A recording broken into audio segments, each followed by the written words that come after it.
Come and see how good I look. It's so damn hot. Milk was a bad choice. Yeah, milk was a bad choice, Anthony, and that's basically the best way to sum up the New York Rangers right now. It is quite terrifying to be watching them. I can't even put it into words. And I, of course, am your host, Mark Williams, and for my as my thing wouldn't go off, there it goes right there. You know, I got this Stream Deck, and I still haven't exactly mastered it yet, but frustrated as it can be, I would actually strongly suggest every Ranger fan follow the words of Def Leppard, tear it down. Great song, Anthony, because the man from the Hockey News is with me, Mr. Anthony LaRocco. Yeah, clearly there's problems in Rangers. The Islanders are trying to just tread water without some of the key players they have out to injury. And like I said, we talked about last week, New York hockey's not in the best spot right now, but I guess the silver lining here is one, the East is very mediocre. If you look at the standings, only 2 points separate the Rangers at 4th and the 8th place team, which I think is currently the Islanders. And then, the other part of it is it's still somewhat early. So that's just glass half full. But yeah, both New York teams aren't really performing as well as they can, clearly. At least with the Islanders, you could turn around and go, well, they got some injuries. Yeah. There's no injuries on the Rangers side. Yeah. They're inflicted with suck. And there's been a lot of that going on. And look, it's where their Band-Aids that they've had, their deodorants on their bad parts, like it's blown up. We're going to get more into that in a second, but before we even get to the A block, Anthony, did you get to see the tribute by the Calgary Flames last night for Johnny Gaudreau, their former superstar? They were playing the Columbus Blue Jackets, and they honored number 13, and what an amazing tribute that they put on. Let me give you your thoughts, get your thoughts on that, Anthony. No, it was, the Flames. The Flames have been first class through this whole tragedy when it happened back in August. And, you kind of knew when the Blue Jackets came there in Calgary, they were going to do something special. They announced his dad, Guy Gaudreau, as they announced Johnny Gaudreau as the first star of the game, but Guy Gaudreau, his dad, came out for that. And he was surrounded by Rasmus Anderson and Flames captain Michael Backlund. So, that was really nice to see. And the whole Gaudreau family was out there, and it was certainly a special night for him. So, good on the Flames. I'm going to try to highlight as many. I usually don't do the comments. Anthony's going to probably look through some of them. But I'll try to start some of the thoughts everybody's having. Let me just say one thing. No Joe Quenneville. There's a bit that I had that Anthony wanted me to clean up. Yeah. The coaching's not the problem here. That's what, let's get to the A block. Let's get to that and start talking about this. Cause, Anthony, the A block, of course, is brought to you by Seat Geek. Use the promo code BigAppleHockey for $20 off your first order. I myself, I'm going to the Rangers Seattle game coming up next week. And also, I'm wearing it right now. Big Apple Hockey trucker hats and shirts are available. If you want, click the link below. Go to the eBay store. And also, check out my article on X. I'm afraid I can't do that, Igor. It goes into a lot of the details. There's some details that I left out of that, Anthony. The Rangers cannot re-sign Igor Shesterkin to that major thing. And as Ranger Central saying right there, the Rangers could be tied for last place by the end of Friday night. Not bad for a cup contender, huh? You know what?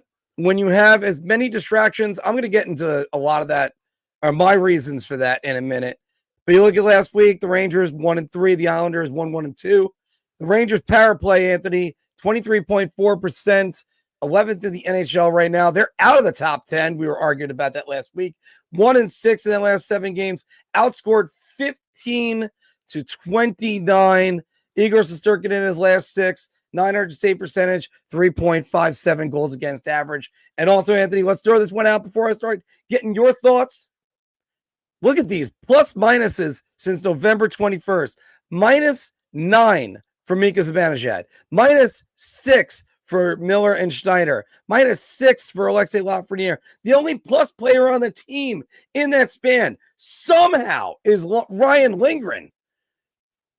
Okay, and the next 4 games, Anthony, versus Pittsburgh, versus Seattle, versus Chicago, and then they go to Buffalo. Everything in the Rangers' records should say this team should win those games. But Anthony, if they don't, let's say they go 2-2. Are the Rangers at the precipice right now? Yeah, I mean, I would say so. And listen, if the Rangers, I'm just going to throw an example. If the Rangers were the New York Islanders, then no, you wouldn't be saying this. The reason why we're even talking about this is because the Rangers were supposed to be a Stanley Cup contender, President's Trophy contending team, and they're far from it. So that's why this is a big topic. Any other team, it's not really so much of an issue. It's like, okay, you're in a playoff spot by 2 points. That's fine. But no, the expectations for the Rangers were much, much higher. And that's why you're hearing all this talk about whether or not, the Rangers, should they blow it up or they cooked, etc. So, yeah, not a good spot to be for the Rangers. And, they do have a lot of distractions. Igor Shesterkin going into this season still hasn't signed a contract. We all knew that was going to be a distraction, whether or not, anybody in the organization or Igor himself could tell you to the blue in the face that it wouldn't be. But let's face it, it is. The drama with Jacob Trouba in the summertime, that's a thing. So it's just a perfect storm of kind of controversy. And then when you combine that with veterans in Chris Kreider and Mika Zibanejad, not really showing a pulse, it just adds up to this disaster that you're seeing right now. And again, I mentioned it. The concerning part for me, I think, if you're a Ranger fan, is, Mark, you mentioned these next 4 games they have: Pittsburgh, Seattle, Chicago, Buffalo. If it doesn't go their way, and what I mean by that is 2-2. I think you're really treading water. I don't think anything's going to be pushed over the edge in terms of a drastic move. But anything less, I mean, if they go 1-3, that goes back to what I was going to say. My fear is that Drury would take the easy way out and fire Peter Laviolette. And, I said it amongst our group, I think that would be a cowardly move by him. A lot of this is on him. And, if that does come to fruition and that happens, I think that, Chris Drury at that point, if he did that, he would have nowhere to hide after that. Because if he changed the coach and they still struggled, that means he's the next man to fall on the sword. And I think he knows that. So, yeah, I mean, listen, if things don't change soon, I think you need changes. But I guess, again, when I mentioned at the top of the show, the silver lining here is the East is very mediocre right now, Mark. I mean, all those teams, the Rangers, the Bruins, the Flyers, the Lightning, the Islanders, I mean, even the Penguins and the Blue Jackets are amongst this fray. So it still is possible that, the Rangers can kind of come out of this, but the longer this goes is I no longer view them as a Stanley Cup contender. I think you could agree we're way past that. I think at this point they are what they are. I think they're a bubble team. And it's crazy to say, before the season started, if I would have said the Rangers are a bubble team, they may not make the playoffs, you would kind of look at me like I'm nuts. But here we are. I think that's what they are. I don't think it's a guarantee they get playoffs if something doesn't change soon, because this group right now that they have, it isn't working. And kind of before I hand it over to you, rightly or wrongly, I think, you talk about Jacob Trouba and, he's the captain, but I don't think it falls squarely on his shoulders, Mark. I think that this honestly falls on Igor Shesterkin's shoulders. The man with the ego that wants to be the highest paid goaltender in NHL history, highest paid Ranger in NHL history, asking for $12 million plus. He's sitting there sporting a .908 save percentage and a goals against that's over 3. I mean, yep, 3.57. That's just pathetic. And I kind of tweeted about this yesterday. Is a lot of Ranger fans. I think some or most are in agreement with us now. Like, you can't pay him that much money. Some even probably at the point where they don't want to pay him at all. They want him gone. But there are some that still defend him and talking about, oh, well, the Rangers are tire fire defensively and, they don't play well in front of them. And that's true. And Ranger Central's just kind of mentioned the point I was about to say in that tweet. Peter Mrazek, worst team in the NHL, the Chicago Blackhawks, Mark. As of yesterday, he had the same exact save percentage as Igor Shesterkin. You tell me how a goaltender on the worst team in the league has the same save percentage and a better goals against average than the so-called best goalie in the league in Igor Shesterkin. That's pathetic, and that just kind of throws out the argument to all those people that try to say, oh, well, the Rangers are bad in front of them. Well, the Blackhawks are a tire fire, much worse, and their goaltender is playing at the same level. So, yeah, I think this falls on Igor because of his ask. And that's, when you want to ask for that much money, the expectations are up here. If he was just saying he wants to make $8 million, I would feel differently about it, okay? But when you're supposed to be the best and you want to be paid like the best, well over anybody else, no, sorry, it's not going to cut it, and he shoulders a lot of this blame.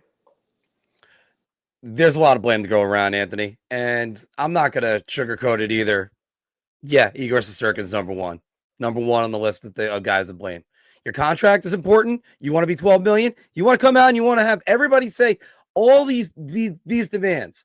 First off, he rejected the $11 million offer. The fact that Drury made it was outstanding. That contract will age like milk in the Arizona sun, Death Valley. There is no chance you could ever pay that goalie that. If you pay that goalie that contract, you will regret it by year 2.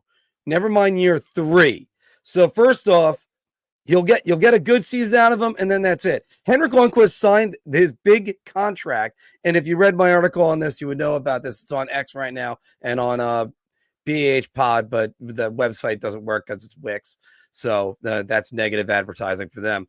But it's Henrik Lundqvist signed the extension. He had the 14-15 season, and he won 2 playoff series, got him to Game 7. Right on the cusp of the Stanley Cup Finals, allowed 2 goals. The Rangers didn't muster any, and then that was it. He won 1 playoff series, the duration of his career and that contract. 1. No, you don't give out that deal. Oh, but Igor, what about the defense? So the defense lets him down. So you think paying him is going to do the defense better? There's a $4 million defenseman that's gone. No, Igor, you get 8.5 like your buddy in Long Island. You don't like it? Shut up. You want a $9 million one? Fine. Then at least there's a $3 million defenseman.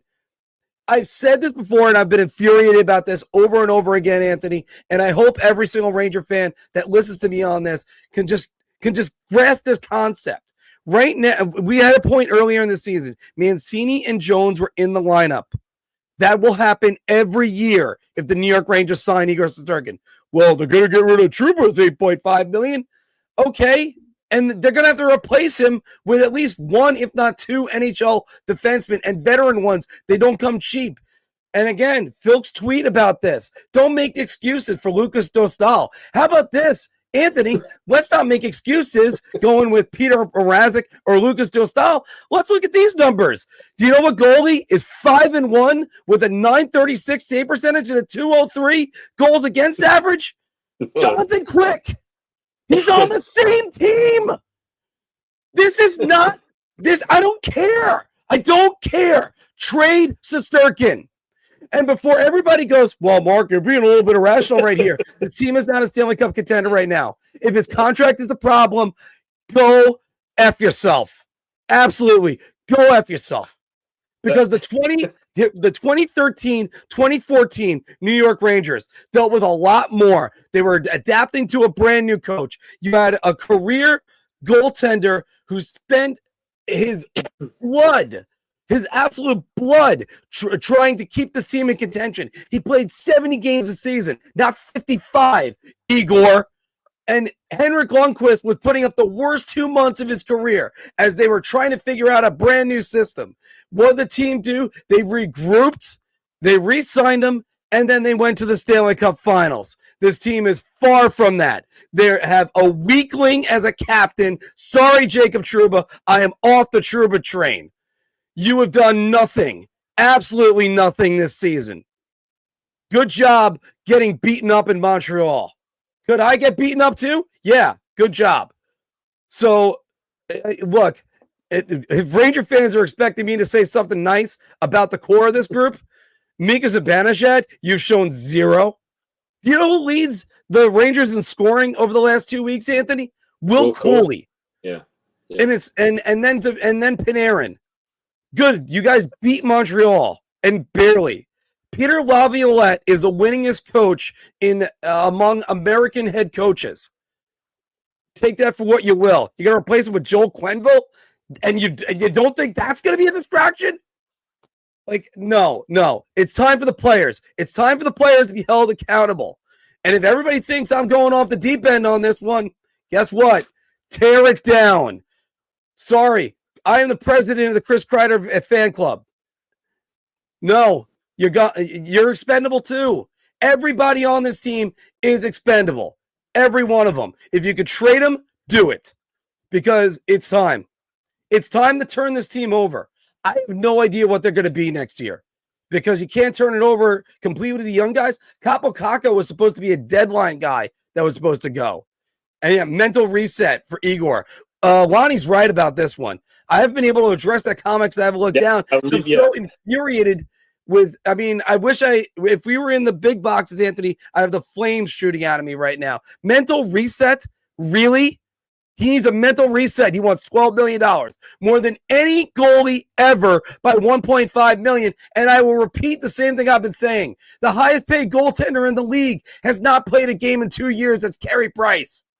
Stop. You can't give out big time goal contracts to goaltenders. You can't. If you do, you got to play him 70 games. And I don't want to hear about his .930 save percentage in the playoffs because the Rangers have gone to 2 Eastern Conference Finals and lost in the first round on one of them. And Igor somehow lets in like the bad goal that breaks the back of the team, but nobody wants to remember that one. I think I made the comment earlier, Anthony. I'm sorry. You were talking about Peter Mrazek. I was on somebody's Twitter, and I almost said Tristan Jarry has the same numbers, but not necessarily the case. I got to remember who I said about it before. Anthony, they have to blow this up. And the reason why I'm sorry that I'm hogging the mic right now, but the reason why they have to do it now, you have to trade Igor now. You have to find that defense partner now. Or that dance partner, I mean.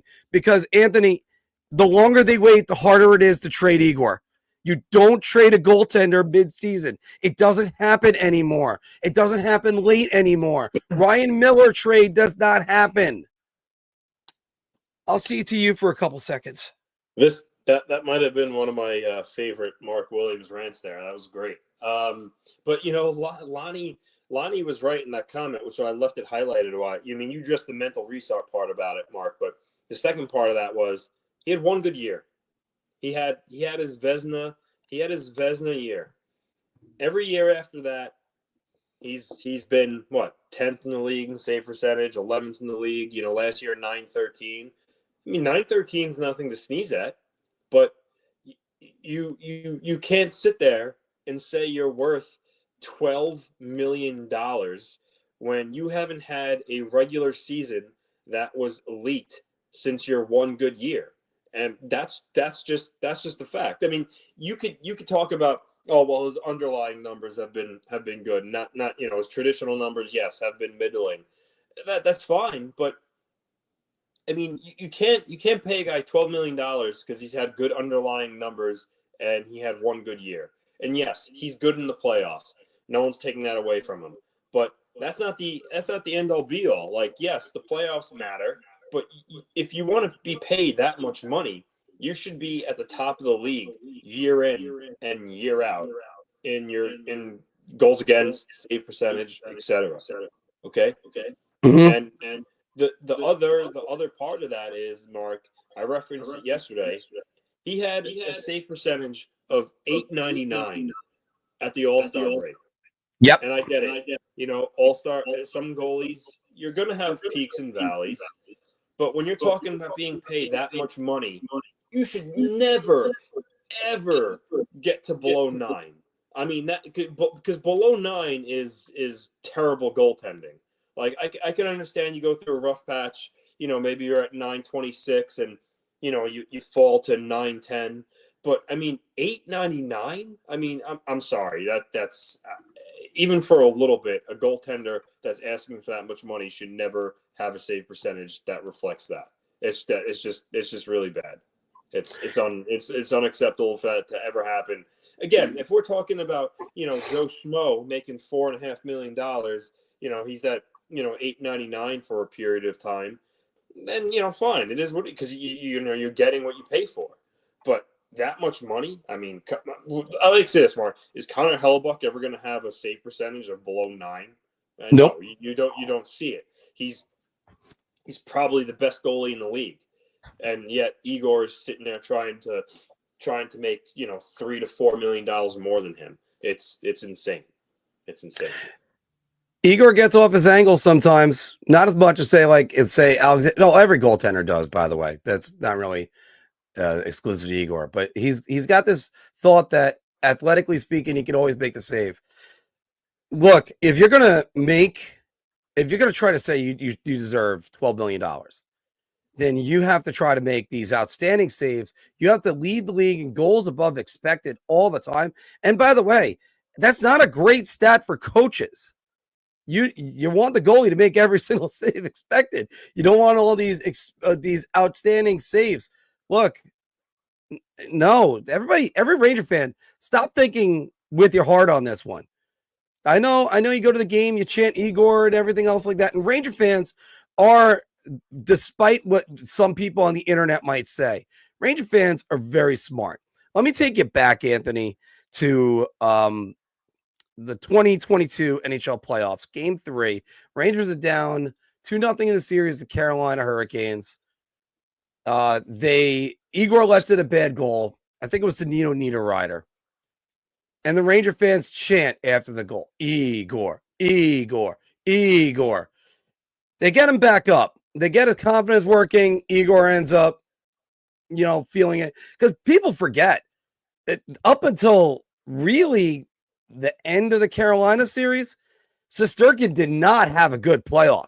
He was awful against the Pittsburgh Penguins, especially in the first 4 games. And every fan always wants to go back to and just go, well, we went to the one goaltender, the next great goaltender. I'm sorry, Igor Shesterkin, his numbers, granted, Anthony, again, I'll give him this caveat. You post those godlike numbers in 21-22, it's tough to get to them again. But his numbers have regressed every season. They've never improved. It's remarkable. If you look at, let me go to it right now. If people don't believe me on this one, and again, you might want to say, well, goals against the same percentage, you can argue their team statistics. Yeah, they're also the goalie statistics too. Since 21-22, 935 save percentage, 217 goals against. Hey, that's good. Next year, 916 save percentage, 48 goals against. Okay, that's more normal. That's human.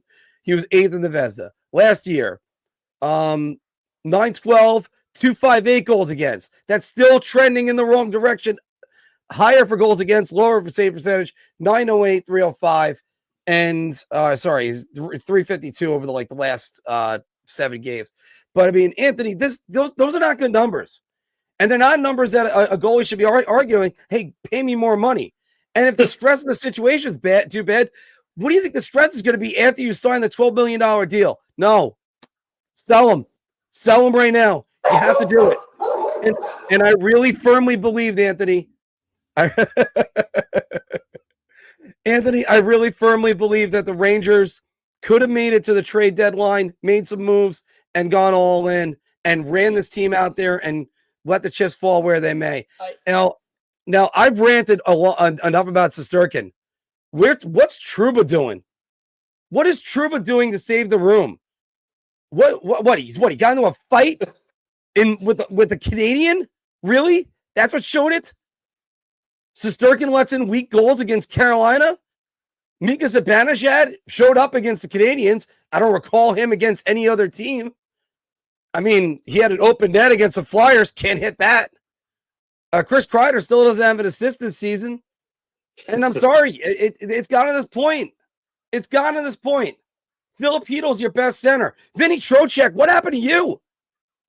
And because I'm going to start saying what happened to Vinny Trocheck, what happened to Artemi Panarin, what's it left for you? You're a number 1 overall pick. And I know, let's go back to this. Adam Fox, you got to be better. And I think the weight of the entire defense corps is on Adam Fox. No, I don't even know what Chris Kreider is thinking right now. And Chris Kreider's been through a lot with this team. He's been through a lot. And again, why I keep saying tear it down, it's Stanley Cup or bust. They're bust. They're bust. They're when you have a great hand. Right now, this is the way they are with the Rangers. I said it was an all-in season. It's not all in anymore. Toss your cards in while you have some stuff left in your chip stack and get whatever you can back. Loft's disappeared ever since signing the contract. I mean, but it's time to turn the team over to Lafreniere. You have to do it. And look, Avery's right about this. I would also take everybody think about the messenger on that one. Everything's in the dumpster. You're all right about this. Everybody's right about this. And Anthony, let's get your thoughts on this one, because this comment was made by Steve Valiquette. Yeah, it was absurd. It was absurd. I mean, what do you?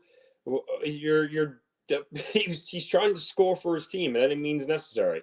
Whether that's just beating them with a quick wrister or trying to put on one of your best moves. Your intent is to score a goal. So, believe me, Jack Hughes wasn't sitting there thinking in his head, "Oh, I want to embarrass him." He's like, "No, I want to score a goal." He had time. He's a very skilled player. He's creative. He tried something. I mean, I thought that was absolutely absurd by Valiquette. He was normally really good of an analyst, but I mean, that just sounded like sour grapes, and like you wanted to cry about it. I mean, I didn't get that. I didn't get that at all. Even Jack Hughes, you saw Jack Hughes clip. He was asked about it, and he's like, what does that even mean? He's like, I don't know what that means. Like, that was just absurd. So, but to further your point, Mark, about trying to blow it up and trade players, and I agree with everything you're saying. Again, though, it's hard. It's hard at this point in the season. I mean, salary-wise, who's taking Jacob Trouba's salary right now? I mean, nobody. No team's taking that on. I mean, well, you heard the soundbite from Spitting Chicklets. They're like, "Oh, the Edmonton Oilers will take him." All right, do it. No, how the Oilers are up against the cap? I mean, the Rangers would have to retain 50%. Like, it's just trading Jacob Trouba right now. I know Ranger fans don't want to hear this, but it's not. I don't think it's feasible right now. I don't think it's feasible to do that. And I agree with you. Perfect world, yeah, you trade Igor right now. You want to get something from him, but again, that's not realistic either. Chris Drury's not trading Igor Shesterkin. He's just not. He's just simply not. I mean, maybe if come the trade deadline, the Rangers are 10 points out of a playoff spot, then yeah, maybe he would think about doing it. But right now, there's more of a chance of Matt Barzal walking in my front door right now and waving and saying hello than Chris Drury trades Igor Shesterkin. It's just not going to happen. And this is why I go back to Drury firing Laviolette because it's the easiest path to change something up. I've told you that it's possible to trade, a guy like Mika Zibanejad with no movement clause, and I stand by that. During the offseason, yes. They're not trading his $8 million, $8.5 million salary right now at this point. Same goes for Trouba. It's just what move could he do? Trade Riley Smith for a 5th-round pick? I mean, what kind of message does that send? Or that doesn't shake things up? Could he trade Capo Caco? Sure. Again, is that really gonna be an earth-shattering move that's gonna help the team? I mean, no. So, point is, the players that he could trade that would really shake things up and change the culture of the team, I don't think it's feasible right now due to their salaries, trade protection, etc. So this is why I go back to they're stuck with the players in their room right now. That's not much you could do. Anthony, you said it best. If they fire Laviolette, they're cowards, absolute cowards. Yeah. And you know what? I would look every player that wants to complain about it. You want to try to have a productive conversation, whatever the hell that means. First, let me just say this about the Valiquette thing. I've been actually defending both parties on this. Well, first off, there's no reason to defend Jack Hughes. His comeback was epic. That's Jack Hughes. He really can put up some great quotes in press conferences. I'm going with what Valiquette said. If I'm on the Rangers bench, I'm thinking he's trying to embarrass us. And the worst part is he is. And that in one way, he's just trying to score a goal, Jack Hughes. Let's be honest about that. But I would look at it if he was trying to do that on my team. Like, that's how easy he thinks it is. And the worst part is nobody on the Rangers did anything. When does pride kick in on this team? Jacob Trouba, you don't need to fight. I don't even know who he fought. Did he fight Matheson Saturday on the Canadiens? Got pummeled. He tried the Forsberg. That's not nothing. I mean, that's been done a significant amount. That's been done a million times. Peter Nedved did the Forsberg. Like, yeah, that's not trying to embarrass. I would agree with you. If he was on a breakaway and he tried to, pick the puck up and spin around like the viral clip of Wahlstrom when he was 8 years old in Boston. Like, if he did something like that, then okay, that's maybe trying to embarrass your team. But big deal. He tried the Forsberg on a breakaway. Sorry, that's not trying to embarrass anybody. No, it's not that big of a deal. You're right about that, Anthony. But what it gets to is the bench should respond. There should be a bit more pushback. There is no pushback from this team right now. And this team was one of the most incredibly mentally strong teams I watched with the Rangers in their history. And they're the most frail thing I've ever seen. And an A block that was supposed to take maybe 15 minutes. We're up to 33 right now. So let me finish this by saying there should have been some type of reaction. And that's what Valiquette's getting at. Nobody wants to react to anything. No pride is kicking in on this team. And in the meantime, you got a Rangers power play who they couldn't even get the puck to the net versus the Devils the other night. There were 4 blocked shots. SportsCenter's counting it down. Brett Pesce is injured and going around. They couldn't figure out a way to get it to the net. Tear it down. Tear it down. It's over. It's literally over. Sorry. Every Ranger fan listening, it's over. And if they come back, go ahead, play the tape and embarrass me. But this is done. This is over. And just looking at the next 4 games, Anthony, I can really see 2-2 on that. That's a great question. If it's about Barclay Gaudreau, because by the way, it's not just Shesterkin and Trouba that you have to worry about their contracts. Trouba because of the no trade clause, Shesterkin because he's a free agent. K'Andre Miller is represented by Gaudreau's agent, and he's still perturbed about that. You're like, okay, what does K'Andre Miller have to debate about? His play has been god awful this year. And it's not the Lavi curse or anything like that. That I know the Lavi letdown, I heard it's called. No, it's not that either. So Guys, we're going to get around the league right now. The New York Rangers have way too much juice to be talking about right now. And we're still leaving a lot of meat on this bone because we could be on this for a while. Plenty of blame to go around on this team, except for Will Cooley, who's been playing pretty well, even though he's also a minus player right now from them as well. I think he's a -6. Anthony, last week the Islanders won 1-2. They blew a third period lead again versus the Capitals. But one comment was made today. I got to point out, Bo Horvat, since October 30th, 2 goals, 10 assists. Are the Islanders getting enough out of their $8 million center? No, they're absolutely not. And, I think, Bo Horvat is, you're seeing how much he misses Matt Barzal because, Matt Barzal is the play driver. When they're together, Barzal drives the play. Teams try to defend against Barzal with his skating ability and playmaking ability, so he draws a lot of attention, frees up spot for Horvat. He flourishes. They just work well together. Now with Barzal out, the top line has been Horvat, Lee, and Pajot. And don't get me wrong, like the line actually has worked. They've played well together. I mean, Lee has 11 goals now. Lee's scoring. Pajot's playing good hockey, but now Horvat, because let's face it, Lee isn't a play driver, and either Pajot's not a play driver, Horvat is. And I think Horvat, without that speed of Barzal, I think he's trying to do too much. He's gripping the stick too tight. And he's snake bit right now. And actually, Wah had the perfect comment after the game. He said that, Bo Horvat is a 200-foot player. He said he just needs to keep doing what he's doing and, not really overthink it and that the goals will come. And I think that's what Horvat's doing right now. And you saw him when Barzal got hurt the year they acquired Horvat. Barzal got hurt and then Horvat struggled down the stretch. And you're seeing that right now. It's affecting his game. He's still working really hard. There's no doubt about that. He's still playing solid defensive hockey. He's getting chances. They're just not going in right now. But for the Islanders, when you're missing your most talented player and you're missing another good forward in Anthony Duclair, it's times like these when Bo Horvat needs to step up and produce points.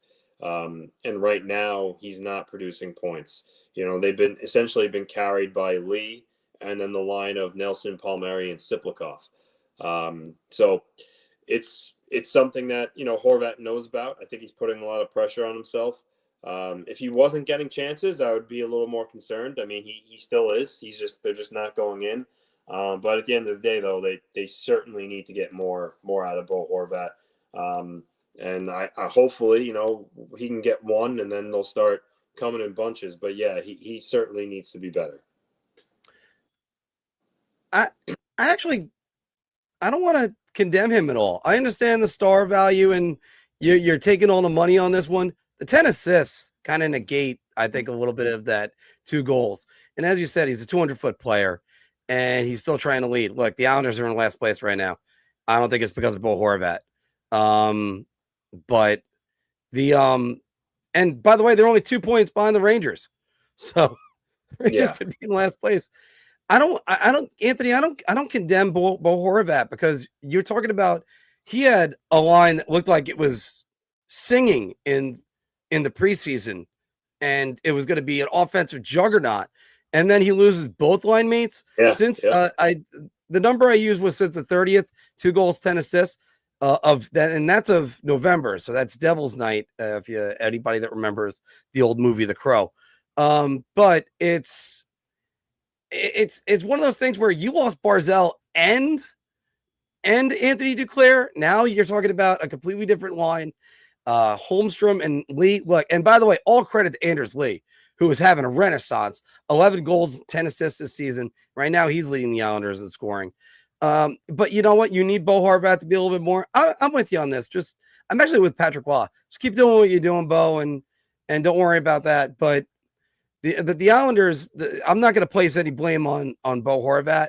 I understand you're paying him like he's a star, and that's why when you take the money, it's what happens. But I'm not going to kill him. And And unfortunately, that's really all the news we have with the Islanders because Lou keeps everything under wraps. Although, Anthony, we talked about this last week in our group chat. The line, and you don't think it's a big deal, just go into that. The quote from Patrik Laine, that's the team that Lou gave me. What do you think about that? Well, first, welcome, friend Jim Barringer to the show. Glad to have you on. As far as the comment that Wah said that Lou he's just coaching the team that Lou gave him. I don't really think what he said was that bad. I mean, he was honest. I think he was just more so saying, listen, this is a team that I have in front of me right now, and we're doing our best. I don't think he meant it as a slight to Lou Lamoriello at all. And you know how Lou Lamoriello is. If Lou Lamoriello felt that was a slight, or he kind of got the vibe that he was trying to throw him under the bus, the type of guy Lou is. Lou doesn't take any shit. He'd fire him the next day. Lou would be on the bench coaching. Yeah, that didn't happen. So I think that was just people just trying to make a story for no reason. There's no controversy between Patrik Laine and Lou Lamoriello. And personally, I think Patrik Laine has done a great job with what he's been given. I mean, he's in a tough spot because as it was when the team was fully healthy, they were maybe third in the Metro bubble wildcard team. You take away Matt Barzal, Anthony Duclair, and Adam Pelech. I mean, it's going to hurt you. Look, you could say the same. You take away Artemi Panarin, Adam Fox, and Chris Kreider. How are the Rangers going to be doing? So it's challenging, and you can go up and down the rosters for any team, and say the same thing.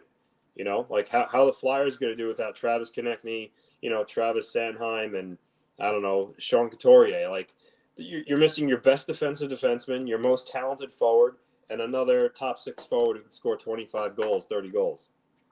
It's hard to overcome. And despite all that, they are 2 points out of a playoff spot. So, I think Islander fans, they get down more than a lot of other fan bases, and kind of overblow some situations. But I think right now you take where they're at.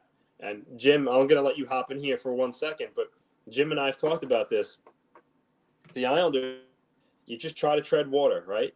Until these guys come back. Stay in the race. Stay close, 2 points out, 3 points out, get healthy, and then go on a run. And I think that's what they're trying to do right now. Yeah, no, 100%. I agree with you.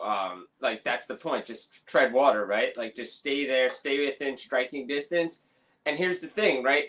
Like you said, you're missing Barzal, they're missing Duclair, they're missing Pelech.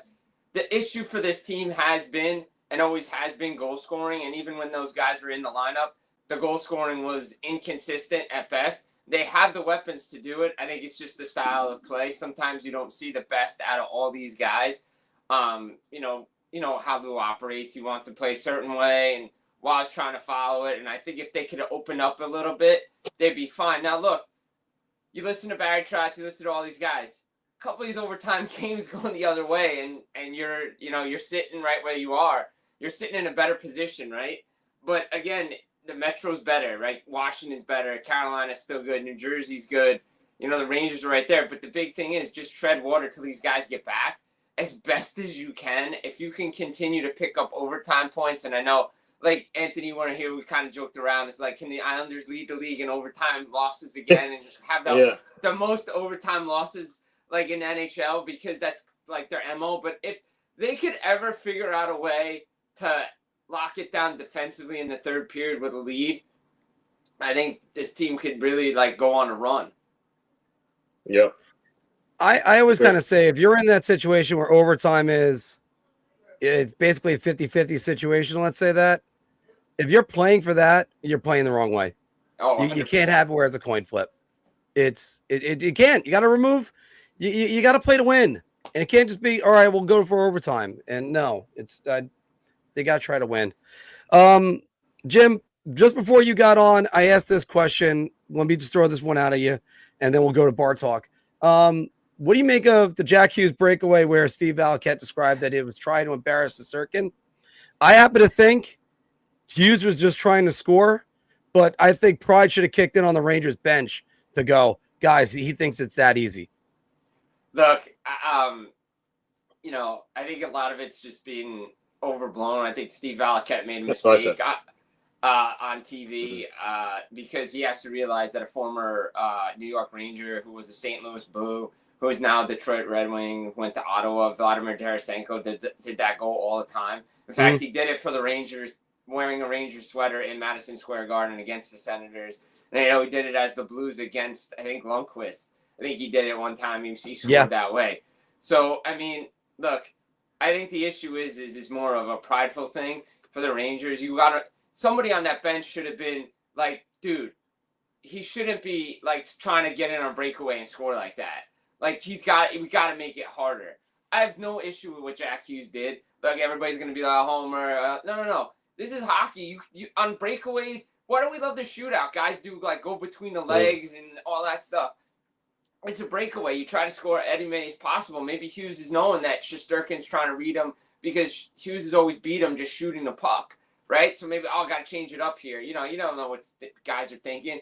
He wasn't trying to show up Shesterkin, like way too overblown on that angle. Mm. But on the other side of it, I think if I'm a player on the Rangers side and I see that on a breakaway, I'll be like, the next time he comes in, he's getting put on his butt.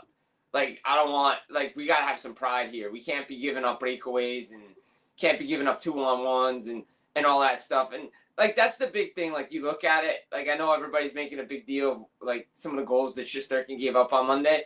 But it's so hard because you think about it, like, the first goal, Brass 2-on-1, like, you got to read, like, which way is he going? Some of the other ones, they were, you know, I think one was a deflection from the point that just changed direction. I think it hit his own guy. They changed direction. But again, some of them have to be stopped. I 100% agree with you on that. But I have no issue with the way Jack Hughes did anything on Monday. But the comments, you know, it's just a mistake. We've all been there on broadcast, just live television, whatever comes into your head, you say it. And now it's all over social media and you're never going to live it down. Although, how about Hughes' response? That was epic. Yeah. I mean, first of all, the way the question was framed without any context was kind of, but, you know. Yeah, because, like, Jack Hughes is watching the Rangers broadcast, trying to figure that one out. Yeah, the Devils are in their intermission or watching the Rangers broadcast. Yeah, they're going over, they're going over how they're supposed to play. Now, look, I mean, it's funny because I was talking with somebody yesterday, like, everybody in New York is like, I don't think people are flipping out as much as on the Islanders as they are the Rangers, because, like, the Rangers is like, oh, a couple days off now, what's going to happen? Like, a thing's going to get shaken up. I'm like, you got two guys with no trade clauses. You really can't do anything. Like, there's not much you can do. And if you're going to fire another coach, you might as well go put your resume on Indeed or something if you're Chris Drury, because you're not getting another coach after that one. Yeah. And that's why I think it's, again, this will be just my last word on this. It's on the players now. Tear it down. That's what I would do. All right, guys, we're going to go around the NHL and do some bar talk. Now that we got Jim here, we have a little bit more reason. And, well, it's double the reason. It's him and Anthony versus me. And where I got my insanity in there. But first, let's take a message from DraftKings. Hockey fans light the lamp this winter with DraftKings Sportsbook, an official sports betting partner of the NHL. New customers can bet just $5 pregame moneyline on any NHL team to win their game and get $150 in free bets if they do. If that wasn't enough excitement, you can turn small bets into bigger payouts with same-game parlays. Combine multiple bets like which team will win, how many goals will be scored, and more for your shot at an even bigger payout. Download the DraftKings Sports app now. Use promo code THPN. Bet $5 on any NHL team to win their game and get $150 in free bets if they do. Only at the DraftKings Sportsbook with code THPN. Shot. This is the easiest I've ever to answer. I'm going to say beer. I can't even begin to describe. I'm actually going to go crazy. I'm going to buy everybody around on this one. And welcome back, everybody, to Big Apple Hockey's NHL Bar Talk, where we're gauging our confidence on NHL topics based on our choice of drink. So confident that you buy it around. So I'll just have a beer or, oh, God, I need a shot. And even though it is the afternoon and I am on cold medicine, the way this team is playing, I think I might need a shot or several. Play along down in the comments down below, guys. And let's start off with a young player who's been turning some heads lately for the New York Rangers. Berard in his last 4 games. He has goal and an assist. An assist in his first game, goal in his second game. And he showed lots of passion. Anthony, Rangers Berard has earned a spot on the roster for the rest of the year. I'm going to go with a beer with this one. I mean, it's a short sample size. So, I like his motor. I like what I've seen. He looks like he definitely does have potential to be an everyday NHL player in this league. But again, it's a short sample size, 4 games. But with that said, and actually this is exactly what I'm saying, too small of a sample size. The one thing I will say is he's playing with energy, which a lot of the players on the Rangers roster are mailing it in. So it's certainly nice to see that. I think some of the veterans can take a look at him and, learn a thing or two. But, for now, it's a beer just because it's, again, 4 games. Jim, what do you think? Yeah, I'll probably go beer on this one, too. I was debating between that round, but I think just because of the small sample size. But again, the energy's there. He's playing with passion, right? Will Cooley's doing the same thing as well. Those young guys, you want that influx of young talent on your roster. You want those guys bringing the energy all the time. And you see it down in Washington, too, with the young guys. They're playing with passion. You want guys like that. And I never understood, like, you bring in a Riley Smith. Maybe you had this guy, Berard here. You had, Offman down below. Maybe you give those guys a look. But I could see it. But again, the big question for me is, does the schedule catch up with a young kid like that who hasn't been used to playing like an NHL type schedule? Yeah, the only reason why I'm going to go around on this one, guys, is just because they need a shot in the arm. That's what he does. If you want to actually play him, let's say, healthy scratch him like every 3rd game, maybe like a Leo Carlson a number.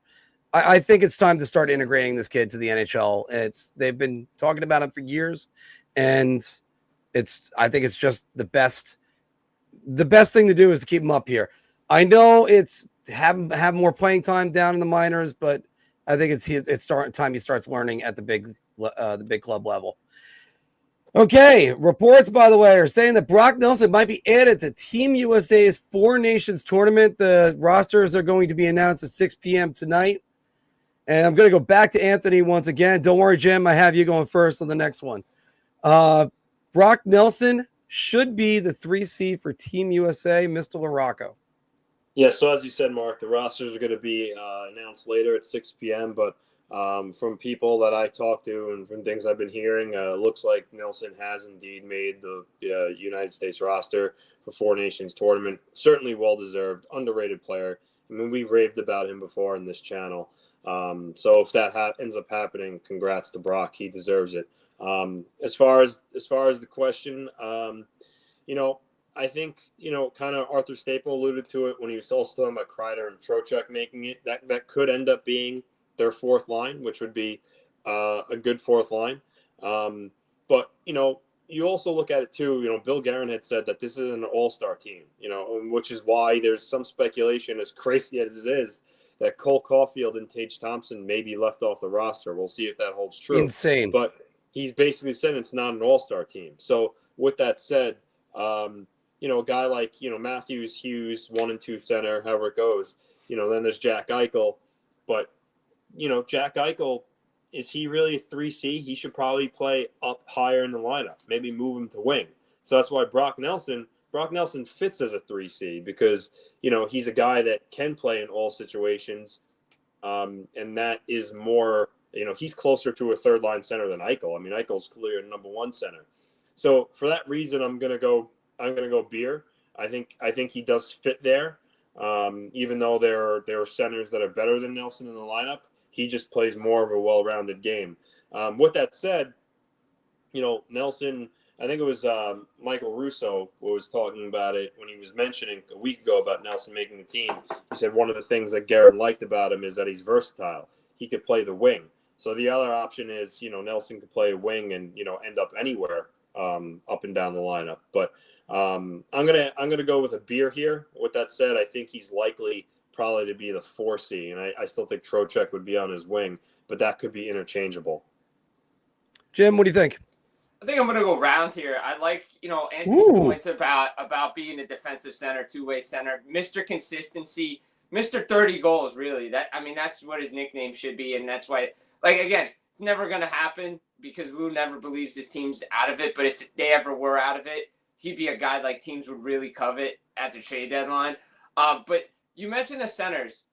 I've been wondering this myself because everybody paints it. Matthews, Eichel, Hughes. Well, I don't see Jack Hughes as a defensive third-line center on a team like this. No. So that's where, to me, I think Brock Nelson would fit perfectly. In that 3C role, you have Hughes up on a wing with one of those two big boys, Eichel and Matthews, for whatever wing they want to put him on.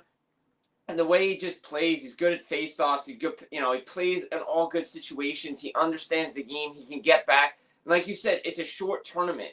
That's why, the supposed Team Canada roster that was leaked yesterday, you look at it, it's familiar patterns, right? They have guys that play with each other all the time. That's the same MO that has been for Team Canada going back to 2010 when they won gold at the Olympics. And I think Team USA really needed to start to adopt familiarity with players in these types of tournaments. Now, we know what Cole Coffey did at World Juniors and all this stuff and internationally, but I get it. It's not that tournament.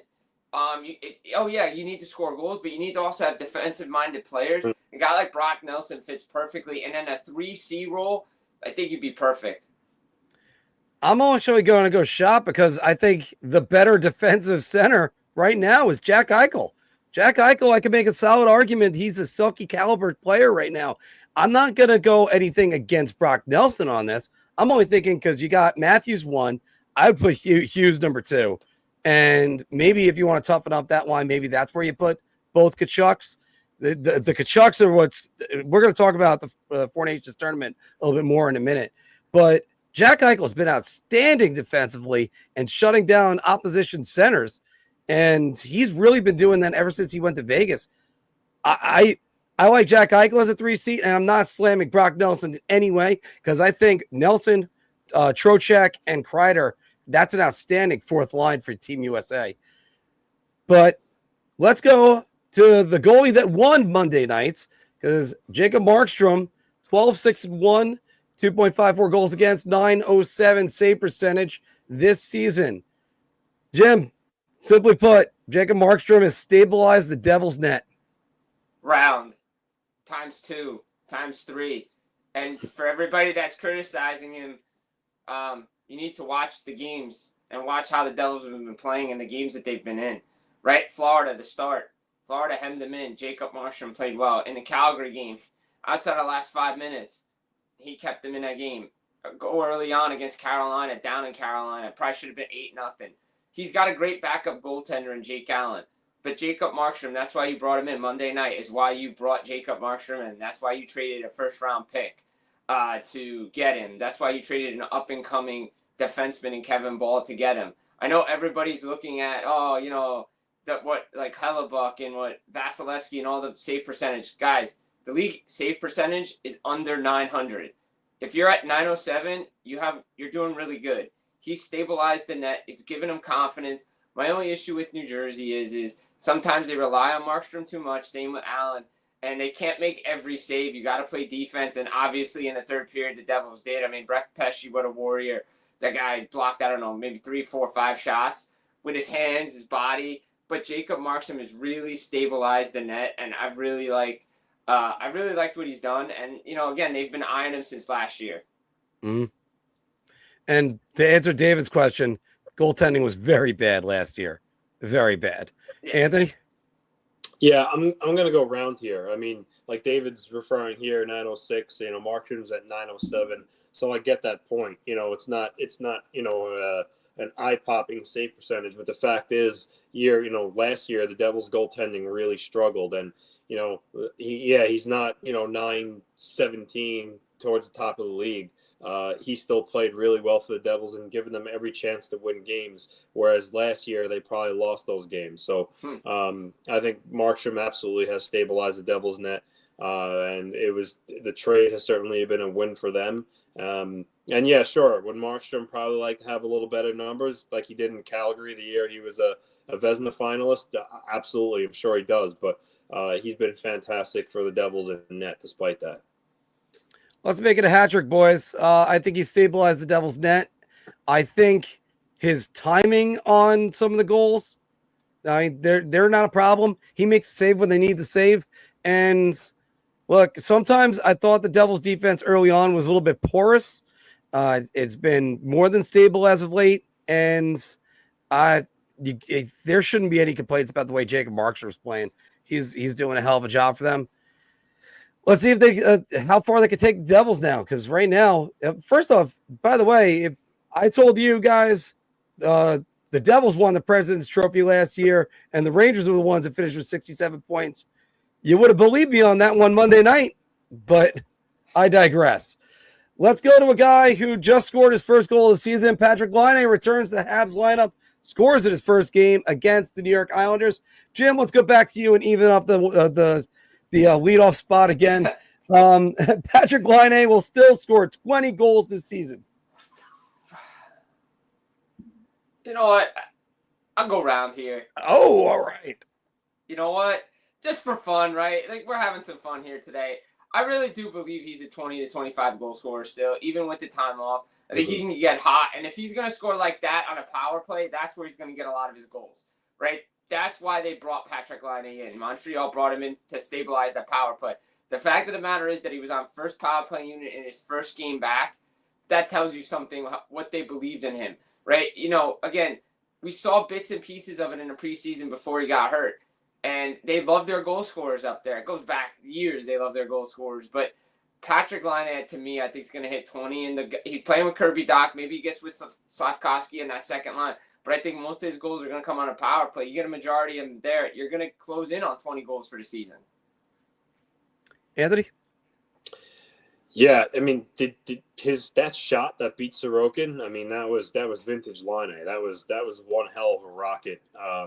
So that convinced me. I'm going to go round. I mean, if he gets the top power play minutes, and he's able to get that shot off more often than not, he's going to score and beat goalies with it. So obviously his health, can he stay healthy? That will be a big issue that plays into this. But I'm what the hell? Yeah, I'm going to go round here. I'm only going to go beer because of health and confidence. He's a guy that rides his confidence so well. I mean, you look at his days, he's a very streaky scorer. You look at it back at his days in Winnipeg. You hope, and yes, the guy's got the talent level to do it. You just hope he's got that confidence to just keep putting that puck in the net. So, guys, great game this week that the Stars versus the Jets. I had the Stars beat the Jets 2-1. I forgot if that was actually the score. Probably should have checked that before I got on. But it was 3-1. It wasn't empty netter. I think it was 3-1. Yeah. All right. Yeah. I think Mason Marchman had the game winner, if I recall correctly, right? I think so. I think you are correct on that. Yes. All right. Good. I just had the final score wrong. All right. But that was a hell of a game by two juggernaut teams. In the spring, this series would go 7. Guys, we're going to start that off. I'm going to say it depends on when it is, so I got to go beer. If it's the first round, I don't know. I think the Stars might make short work of the Jets. But if it's later in the playoffs, for some reason, Pete DeBoer teams later in the playoffs, they just find ways to lose series you think they're going to win. And that's just what I think with that one. And maybe Winnipeg finally turns the corner and they turn into a great playoff season. Anthony, what do you think? This is a 7-game series? Yeah, I mean, as of right now, I certainly think it would be. Clearly, come the trade deadline, these two teams could load up further, and rosters could change, and who knows what it looks like then, and depending on injuries. But as of right now, like if they were to play starting tomorrow, a 7-game series, I think it would go round. They both have great goaltending. I mean, the Jets have the best goaltender in the league, in my opinion, Colin Hellebuyck. He's gonna win the Vezina Trophy, most likely. Jake Ottinger on the other side is great in Dallas. Both teams have a lot of firepower. Connor, Scheifele, Ehlers, Perfetti, and then the stars. Abundance. Even though Sagan has announced today he's going to be out for a long time with surgery, but they still have Jason Robertson, Rope Hintz, Wyatt Johnston, Mason Marchman, Matthew Shane's having one hell of a season. So these two teams are stacked. I do think it would be a really close series that can go either way. I'm going to go around here for sure. Jim. Yeah, I'm going to go around here. Even though with Tyler Seguin out, it depends on where they match up, but they already split the first 2 games of their regular season series that they have. I believe the Jets won on their home ice, and now Dallas got them back. So, I mean, this is what you live for in the playoffs, right? Like, I think they're so evenly matched. The way they play 4 lines, the way they roll things out. And, like, with Dallas, right, even though they lost Sagan, they have more depth than they did. Like, back when Sagan and Ben were their courses and their juggernauts, this would have been a blow to the Dallas Stars. Right now, it's not a blow to the Dallas Stars because of what they have and who they have with the Wyatt Johnsons, the Robertsons, the Hintz, and guys like Duchesne stepping up. Oh, yeah, we got Miro Heiskanen on the back end. And then you look on the other side. Oh, Josh Morrissey, Neil Pionk. We got Kyle Connor, Scheifele, like Cole Perfetti stepping up. These two teams are so evenly matched. Yeah, the Jets have come back to earth a little bit. I think everybody expected them to. But if these two teams were to meet in a Stanley Cup playoff, no matter what the round is, I think they would go 7 games. Because everybody would want it to go 7 games. Oh, God, yes. Everybody would want to go 7 games. But also part of me can't help but look at the series and go, well, I thought it was going to go 7, maybe even 6 the Jets' way versus the Avalanche last year.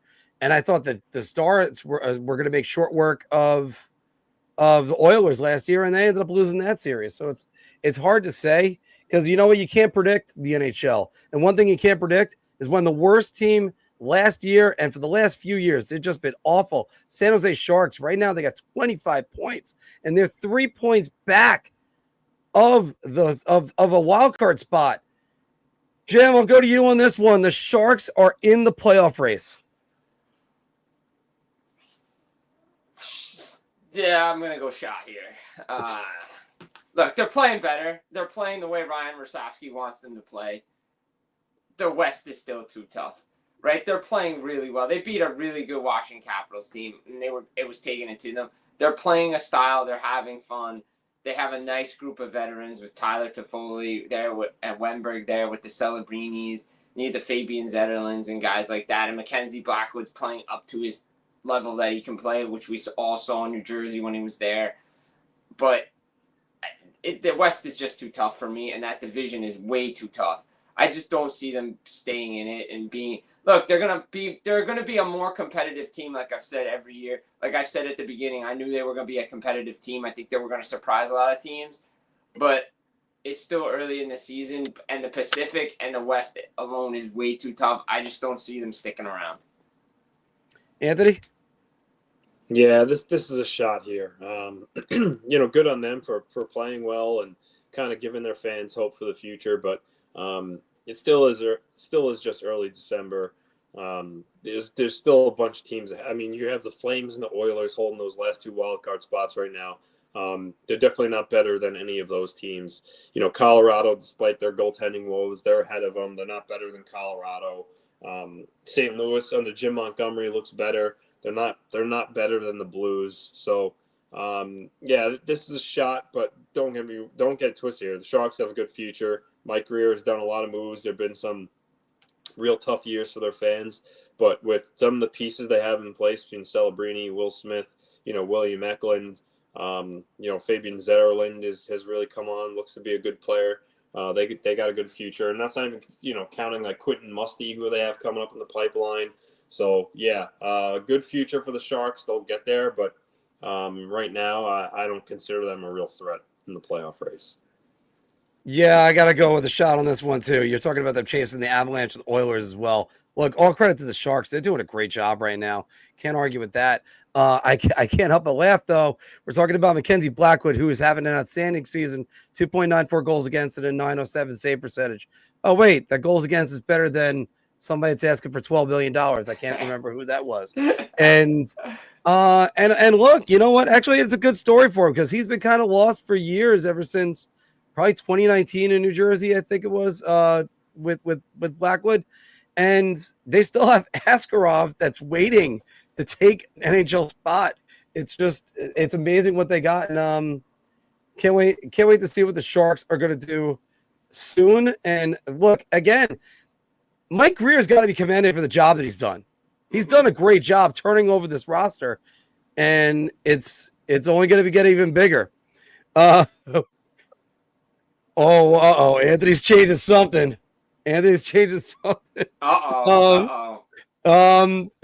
The Four Nations roster will be released today at 6 p.m. What is this? Canada will have the biggest screwing of. I don't know what that was supposed to go with it, but Canada will have the biggest snubs of the Four Nation rosters. Anthony, go ahead. I mean, I don't know. It's tough because we talked about with USA. There's some speculation that Cole Caulfield could be left off the roster, and he's one of the best goal scorers in the game right now. So that would be a huge snub.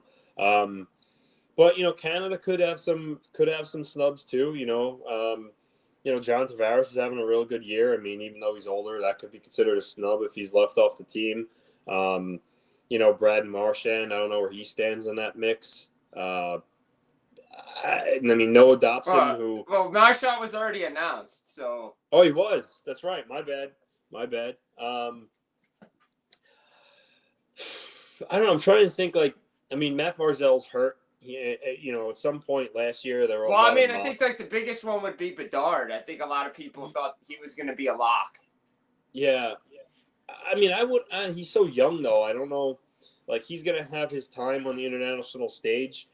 I don't know. I'm gonna go shot on this only because I think for the United States, if they leave off, like we talked about Thompson, Caulfield, Patrick Kane, just because of his name, and what he's done in the past, I think those could be some pretty big snubs.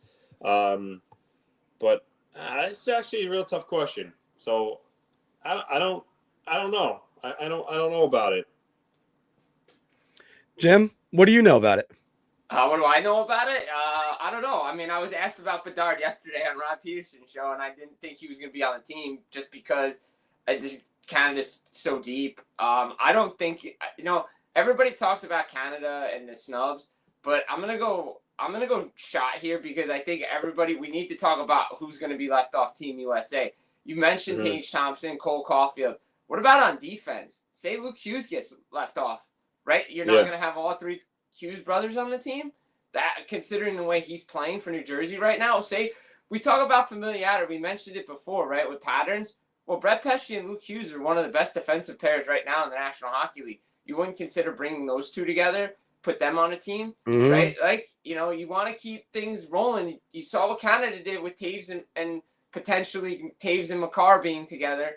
I just think, I think USA probably some big names are going to be left off. Who's the backup? Who's going to be the third goalie considering how deep, Team USA's goalies have been in the National Hockey League? You can look at Sweden and Finland, but, considering the depth that they have, and we kind of know who's going to be there, but, we don't. But Canada-wise, Bedard's going to have his time. The reason I didn't think he was going to make the team is just because it's too deep. And I think because in a short tournament, guys that have won cups and can grind, and you want those guys from South Florida who've won it the last couple of years down on your team and know how to win. As far, look, if Caulfield gets left off, I think it's going to be played a lot in Montreal, definitely, just because of what he's doing. He's on pace potentially for 40 goals this season. But again, it's a short tournament. It's not an all-star team because all-star teams don't win these types of tournaments. And after all, Herb Brooks has said that going all the way back to the 80s. You know what? I'm going to go shot 2, guys. Let's make it a hat trick. And I do think it's going to be more Team USA's got a lot more snubs that they might have. A big question for Team Canada. Who the hell is going in the net? I mean, I don't know. Is it going to be Jordan Binnington? I would think that's the starter. I would think that would be the starter. Yeah. I think. Can you imagine the day? If I would have told you 10 years ago, we'd be asking who's going to play net in Canada for international competition? Well, let's be honest. I mean, I think the guy that we all probably figured would be there has some legal issues. So, yeah, but even at that, even his legal issues, was he really the starting goalie for the? We don't know because there was so much outside noise. Like, what if he stayed in Philadelphia and he was playing? He was actually playing really well last year for them until everything like kind of came out and escalated. Yes, and yeah, and that's all we're gonna say about that one. Yeah. No, I just want to bring it up on goaltending. That's why I'm not going to mention anything. I'm just saying, like, there's a lot of distractions with certain guys involved, But I'm saying, like, Jordan Binnington, yeah, it's crazy. I mean, think about it. Sam Montembeault won Team Canada World Championship not too long ago. Yeah, and I think Montembeault might have a good stake to try to get there. Jim, before we do any blind rankings, and even before we get too far into Q&A and do some Puckdoku, Chris T is asking this one. Do the Rangers realistically trade Shesterkin at the deadline if they fall out of competition? Even if it's a poor return, I genuinely think he wants to test the market. I do think he wants to test the market, but let me also just have this caveat that I keep going back to, Jim. Goalie trades of that magnitude do not happen later in the season anymore. Ryan Miller was the last one. If the Rangers are going to do it, they have to pull the trigger sooner. What do you think? Yeah, I think if they're going to move him, they probably should have moved him already, right? Like, if you think about it, if you knew he wasn't going to take whatever you were going to offer him in the summer, you try to move him in the summer. The problem is who you're going to bring in, because you have to bring in somebody to pair with Jonathan Quick. As much as Quick is playing well, he can't be your everyday starter anymore. Nope. Not with the way the team plays defense in front of their goaltending and rely on their goaltending. I mean, Quick's played great. He shut me up like last year. He shut me up real quick, and it was fair. Us too, Jim.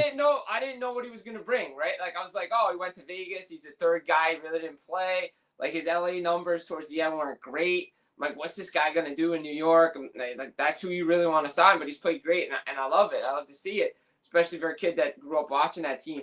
But, I quote tweeted you guys yesterday, or it was Anthony, one of them. Yeah. Somebody, yeah, and I said, like, everybody's talking about trades. It's recently where it's like, oh, guys want to leave, we got to trade them.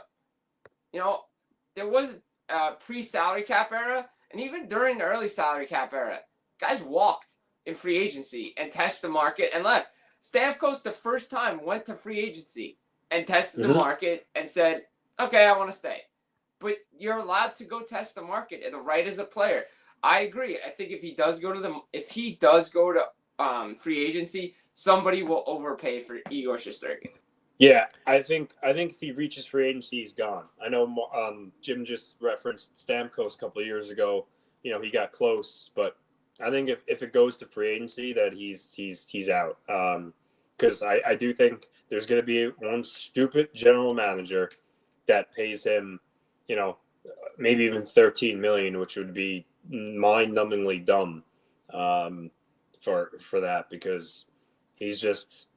I mean, we talked about it before Jim got on. I mean, he's nowhere near worth that amount of money. He's just not. He had one really good year, and he's good in the playoffs. Other than that, he's been mid. And the fact that the media blows him up and talks about him like he's God's gift, I'll never understand it. But if some team wants to pay him that much money, they're gonna regret it. And then when he gets to free agency, they can only offer him 7 years. So, I mean, like 7 times 13, okay, it's all well and good. But again, like, everybody looked at that Bobrovsky deal until he won a cup, and they're like, that was a little high. He didn't really play well. Like, Stolarz came in. Stolarz was his backup. Alex Lyon got him to the playoffs the 1 year, and then he took off. It's gonna be interesting to see what happens. Yeah. I would be shocked though if Toronto just let Mitch Marner walk. First of all, going to Toronto, they have Stolars, they have Joseph Woll. If those guys continue to play this well, they're not touching the goaltending in the summer. Their defense is much improved, and I'm going to be honest, the way things look right now, I think everybody comes back in Toronto. If they win a Stanley Cup, let me give you this. First off, they win a Stanley Cup in Toronto. Those guys are buying. Those guys will have free dinners for life. Yeah. Yeah. First, let's start with that. I do have a discussion topic. I'll throw to you guys in a minute. But then the other one would be if they won a Stanley Cup with Joseph Woll and Anthony Stolars as their goaltenders, Igor Shesterkin should receive $5. That's how much I would actually be like, okay, here you go, Igor. There you go. That's my offer. Oh, my offer is nothing. Play for free because you want to be an elite goaltender. You want to ask for way too much money. You got to play yourself out of this. And that's there. Hey, guys, but we were talking about it just before. We were alluding to the Four Nations tournament. Let's have a quick discussion on this one, and then we'll do some of the fun stuff like the blind rankings and stuff like that. But how excited are you for this Four Nations tournament coming up, Anthony? I'm excited for it. It's new. It's gonna be refreshing. I mean, I think everybody can understand or appreciate how much fun the World Cup of Hockey was a couple of years ago when they had the North America team where it was 23 and under. That team was so exciting and just it was fun. So I'm going to really enjoy it. The only thing that takes away from it a little bit, in my opinion, is that they call it best on best, but like you're leaving out Czechia, or whatever you want to call it this time. I mean, they won the gold last time they were Olympics. How do you not have them included? And then you don't have, and then I get it, the climate of the political world right now, but you don't have Russia included. I mean, some of the best players in the game are Kucherov, Ovechkin, Malkin, Sorokin, Shesterkin, Vasilevsky, Bobrovsky, Russia, I think we could all agree, Russia has the best goaltending amongst all the countries right now. So you don't have those two countries in it. So I think, to me, that takes away from it a little bit. But, from everything that Gary Bettman and Bill Daly have said about it, it's because, they want all NHL players to be involved. In some of those countries, you can't really field a team without including players who play in the Swedish Elite League and the KHL, and they want it to be all NHL players. And the four countries that have in right now, they have no problem doing that. Jim? Yeah, no, I agree with Anthony. Like, if you really want to call it best on best, you really have to have. You got it. First of all, you should have put Czechia in because they just won the World Championship and just won the World with Lucas Dostal as their goaltender. Think about that for a minute, and the players that they had on that team. There's a lot of good NHL talent, but I understand the climate, and also don't forget this thing doesn't happen if and I think this has been made public. Sweden and Finland didn't want Russia playing in this tournament, so if they were involved, this thing wasn't going to happen. Now, they have just the Four Nations, but I would love to see a +1. Like, I would have loved to see, okay, winner of this thing plays Czechia because Czechia is the world champions. Like, I would love to have seen that. But if you talk about best on best, hopefully Russia's back and the political climate changes for next year when we get them at the Olympics and put them under a different flag, put them under independent athletes, put them under something so we can get the best international players playing against each other because, like you said, Russia has so many good players. I'm excited for it because we haven't seen the NHLers go at it like this in a while. I know it's just people want to call it gimmick tournament or whatever. It's going to be fun. There's going to be pride on the line.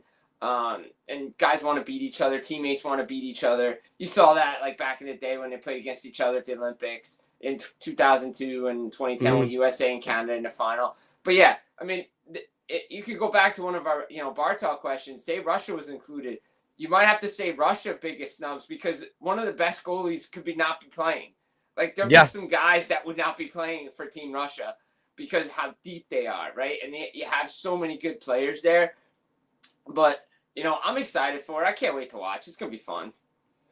I'm kind of looking at it as sort of like putting up your advent calendar for Christmas, and you're just getting you're at number 1 right now. I'm not as excited as I am as if I was opening up door number 20 of it. I'm not there yet, but I want to see what these rosters are. I am disappointed Russia's not there. That's come on. And don't give me the political climate, you babies. The world was in much worse shape in 1980, and you're going to tell me about that. Hell, and that's the reason why it was such a story. That's the reason why. And look, it's just where it's. I'm just disgusted when it comes to that. It's not a political comment. They could have done something like, you remember the old All-Star game format? It was North America versus the world. Like if they didn't, if they were worried about including Russia and some other countries because they wanted to make sure they were all NHL players, they could have added a fifth country and just had it made up of the rest of, I don't know what you want to call it, Team Europe, and where Draisaitl could have been on the team, and Dostal and Sorokin and Kucherov and all these players from other nations. Kopitar from Slovenia could have combined and made a team. Jim? Yeah, I mean, look, we saw what happened with Team Europe and Team North America. I think everybody loved Team North America more than Team Europe. Team Europe made the World Cup of hockey and then got destroyed by Team Canada in 2 games because just the talent level was different and Canada plays a certain way. I would have just liked to see, just give me 6 nations, even if it's not all NHL players. I would have just liked to see 6 nations do this thing because, like you said, you could throw Czechia in there. So what if they don't have all NHL players? Some of the guys were drafted that aren't playing in the National Hockey League, right? So I would have loved to see Czechia in. Want to give me Germany? Give me somebody like that so we get Draisaitl in this thing. But I would have liked to seen it expanded a little bit more. But again, it's short window. They only put it together last year. It's involved. It's different than the All-Star game. The All-Star game is getting. We know what the All-Star game is. So it's just, hey, it's going to be fun to see these guys go at it. And I think we're all looking forward to hoping that we get in a final. We know who we want in the final. And we want to get to that point where it's USA Canada in that last game. Yeah, I actually. Now, first off, by the way, I hated Team North America back in the World Cup of Hockey because youth is not a country. Sorry. It was nice to have, I think it was Eichel and McDavid on the same team as with Nate McKinnon. Yeah, Eichel, Matthews, all the guys that didn't make their country's rosters. How did you not like that? That was so much fun to watch. What's the matter? Because at the time, the United States needed Eichel and Matthews on their roster. So they put them on the North American roster. That's one reason why I didn't like that. Yeah, it was fun to watch. It's just, and again, I think it's fun in this aspect that it's a different format for NHL All-Star festivities. Let's say it like that. Maybe that's what Mika Zibanejad's focusing on because certainly isn't the Rangers season. And let's see whether or not it's a huge success. It's not going to be the Olympics. And again, the political climate, it just disgusts me because and I get it. And by the way, you guys are right about one thing. You need to have it being all NHLers. You don't need to have any Liga guys or KHL guys that are in there. So you try to get that in there because usually they sneak two of those guys in the Olympics every single year whenever they did that. All right. By the way, everybody, thanks for watching NHL's Big Apple Hockey's Bar Talk. A little bit tongue-tied at the moment. Let's do some blind ranking first. And Jim, I got 2 categories for you, but you know what? I got this one for you. We're going to blind rank all-time New Jersey Devils. Since this is the first time we've had the tri-state teams represented on all 3. You got the Rangers, the Islanders, and the Devils right here. So let's do this one. Are you ready? Yeah, let's do it. All right. Blind ranking these Devils. Scott Niedermayer. Ooh. Depends on who else is around. I'll put him right in the middle. I'll go 3. Martin Brodeur. I can fairly say I'm going to put him at 2. Kirk Muller. Ooh. Captain Kirk. Big prominent player for the Devils. Played well. He's part of that 88 team. First, one of the captains. Didn't win a cup there, but he was part of that youth movement in 88. Drafted 2nd overall. Yeah, behind Mario, the famous, the year before the famous, the year that Penguins tanked, even though they claimed they didn't tank. But it's probably put him 5. The man that scored the goal to win the Devils the 2000 Stanley Cup, Jason Arnett. It depends on who's next. I mean, the trouble with blind rankings. Exactly. I don't know. I would think 4 is probably safe because I don't think you put Arnott at 1. No, I'm putting Arnott at 4. Yeah. Are you ready for the last one? Yeah, I mean, I think I know if I know who it is. He better be on this list. I didn't put him on the list. Peter Stastny, I put on the list. Well, well, now you got Stastny 1. No other place to go. Yeah, he's at 1, but I mean, So, Stastny was a good so in player, that case, if I put Scott Stevens on the list, is that the greatest New Jersey Devil? Yeah, I would put him 1 behind Brodeur. Those 3 guys that are in the Hall of Fame for New Jersey are their top 3 players in franchise history. I mean, I could put Marty 1 and Stastny 2 or Niedermeyer 2, whatever. It doesn't matter. But yeah, I mean, for fun, yeah, the heck with it, right? Like, I have this debate with a lot of people. I say, the most important goal in franchise history is actually John McClane in 88 that sent the Devils to the playoffs. Everybody's like, no, it can't be. Jason Arnott winning a Stanley Cup. I'm like, guys, without the McClane goal against Chicago, they're not in the playoffs. Without 2 McClane goals against Chicago. Yep. Because I believe he had the goal that tied the game. Yes. And the goal to win the game. And if I'm correct on it, both goals, the first assist was Mark Johnson. I think the second goal was Sorella. All right. Sorella takes the shot, saved by Pang, rebound, score. That's how it went. Yeah. And, I mean, Gary Thorne, that's one of his favorite calls. Yeah, of all time. I mean, it's funny, and Darren Pang's like, because he always used to ask like the people, like the fans outside, he'd be like, "Yo, do you know who was in net when John McClane scored the famous goal?" Be only like 2 people would get it. I'd be like, "Yeah, you were." Here's a great one I got for Anthony, and I know one of his guys is right up his alley. Anthony, these are the best players to ever wear the number 19. Are you ready? Sure. All right. And we'll start right in your wheelhouse. Brian Trottier. 2. Steve Yzerman. Depending on who. 1. Scott Gomez. 5. Joe Sakic. Oh. I mean, when you said Yzerman, I was like, he's fits Sakic. So 3. And he wore 19 with the Flyers, Alexander Digg. Oh, that's it. Well, I guess Diggs 4. See, and this is where the fun in the blind rankings comes in on that. All right, and I got a couple guys for name that player. I got 3 of them, and like I say all the time, guys, I try to get ones that played for each one of the franchises around.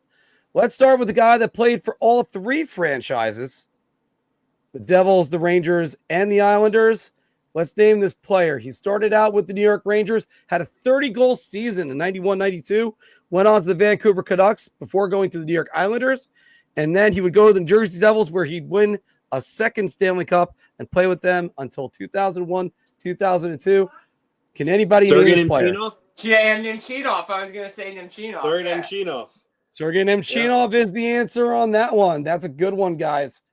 And The minute you said Stanley Cup in 2000, I was like, Yeah. there's only one guy that could have done that, played for the Rangers, that came to the Devils. I was like, his name Chino. It had to be. Yeah, actually, and he was outstanding for all three clubs that he played with. He was a pretty good Islander too when he was there. Short-lived. Here's another one, boys. Short-lived. This one. Oh wait, I want us to use this angle because it's a lot better of a view, and that way I get you out from on the bottom one right there. All right, I'm gonna read these off. This guy started his career in San Jose. He played with them for 7 years, and then he went to the Anaheim Ducks, where he then was traded to the New Jersey Devils, would win a Stanley Cup with them, and then go back to the Ducks, Washington, and Calgary. Jeff Friesen? Jeff Friesen is that player. Yes, he is. And not only was Jeff Friesen that player, but I mean, he was traded to the Devils. The guy he was traded for ended up playing against them, Peter Sikora. So how about that? A lot of guys from that trade played against each other that year. Yeah. That was a hell of a Stanley Cup Finals. It And shouldn't have been. no, it shouldn't have been. But if I'm correct, isn't that the last time the home team won every game? In the Stanley Cup Finals? Yeah, pretty close to it, yeah. All right. And the last guy, he also played for the Sharks at one point, but he started his career with the New York Rangers, was a draft pick in 93, went to the San Jose Sharks, then the Montreal Canadiens, and that's where he would finish his career. He was a 24 goal scorer once, playing alongside Wayne Gretzky. Can anybody name that player? Oof. It was Rangers, Sharks, Canadians? Yes. Sharks, Canadians. Ooh. Rangers, Sharks, Canadians. No. John O'Grotnick? No. And he was a Ranger for 4 seasons. When he was on the Rangers, he played with Luc Robitaille and Wayne Gretzky. Ooh. Rangers, Sharks, Canadians. What was the last year he played? He played, his last season was 2005-06. Played 55 games with the Canadians. Ooh. See, I like it when I can actually stump you guys. Phil would have had this one in a heartbeat. Yeah, Phil would have had it ready. Oh man, he played with the Rangers. The part you're saying he's playing with Gretzky and Robitaille. Yes. And Let me check. It wasn't great. Trying to think who back with that team was. I'm trying to see who the guy they traded him for was. Oh no, that's right. He was traded to Tampa Bay in the Cloutier trade. You didn't tell me he played for Tampa. You just said Rangers. He Sharks, never and played for Canadians. Tampa Bay. He didn't never play. played for He was Tampa traded Bay. by the Lightning men to San Jose. Steve Webb. All right. Wait, hold on. Wait, somebody got it? Dogs got Nicholas it. Sundstrom. Nicholas Sundstrom is the answer. Wow. Ding, ding, ding, ding, ding. Took us long enough. Yeah. Nicholas Sundstrom had one of the famous Wayne Gretzky goals where he banked it off the side of the net and it went in front. I think that was a game they tied against the Devils back in 99, 2000. Yeah. Oh, okay, yeah. That's when he played. Okay. Yeah. Sorry, that was 96, 97. I'm sorry. Yeah. Yeah, I was gonna trying to say. go back into like our NHL years where we're playing on the Sega Genesis. Oh yeah, But, Sega Genesis. I had the N60. I had the Super NES version. Oh, okay. I was a Super NES guy. And that's always a good one. Anthony, you ready for some Puckdoku? Sure. So, should we start with the regular, or you want to go straight to the pyramid? Let's do the pyramid. Hey, no. They're like, yo, no one Guys. wants a pyramid. They're like, nah. Yeah. Nah, no pyramid, no pyramid. All right. Well, boys, here we go. Let's go with the pyramid. And again, let me get you up top so that way I'm not hiding Jim's face. All right. So here's what we got. Our bottom part of the pyramid is a 50-point season with any team. They have to play for Team Sweden and have a 5+ goal season with any team. Second level, New York Rangers, and they had to play in the last decade. That's 2010 and 11 to 2019-20, and finish with the Ottawa Senators on top. So, all right, a 50-point season, boys. Who do you got?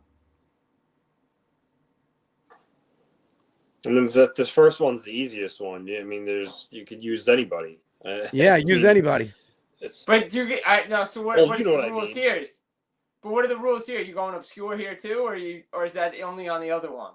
Yeah, I mean, you want to try to go like somewhat obscure to make the thing low, but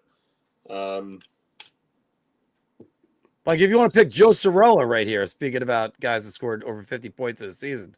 Yeah, he did. Yeah. But I don't know what the uniqueness would be. I think his uniqueness would be quite low. Oh wait, Cirella. Miko Makala would be one. All right, Miko Makala. All right, let's go with that. Is he 2Ks? Right there, Miko Makala. 1K. Miko Makala. Okay. Miko Makala. Now we need a guy that had 50 points in the season and played for Team Sweden. Or just Swedish, really. Oh, yeah. Well, they got to have 50 points in the season, too. Well, yeah. I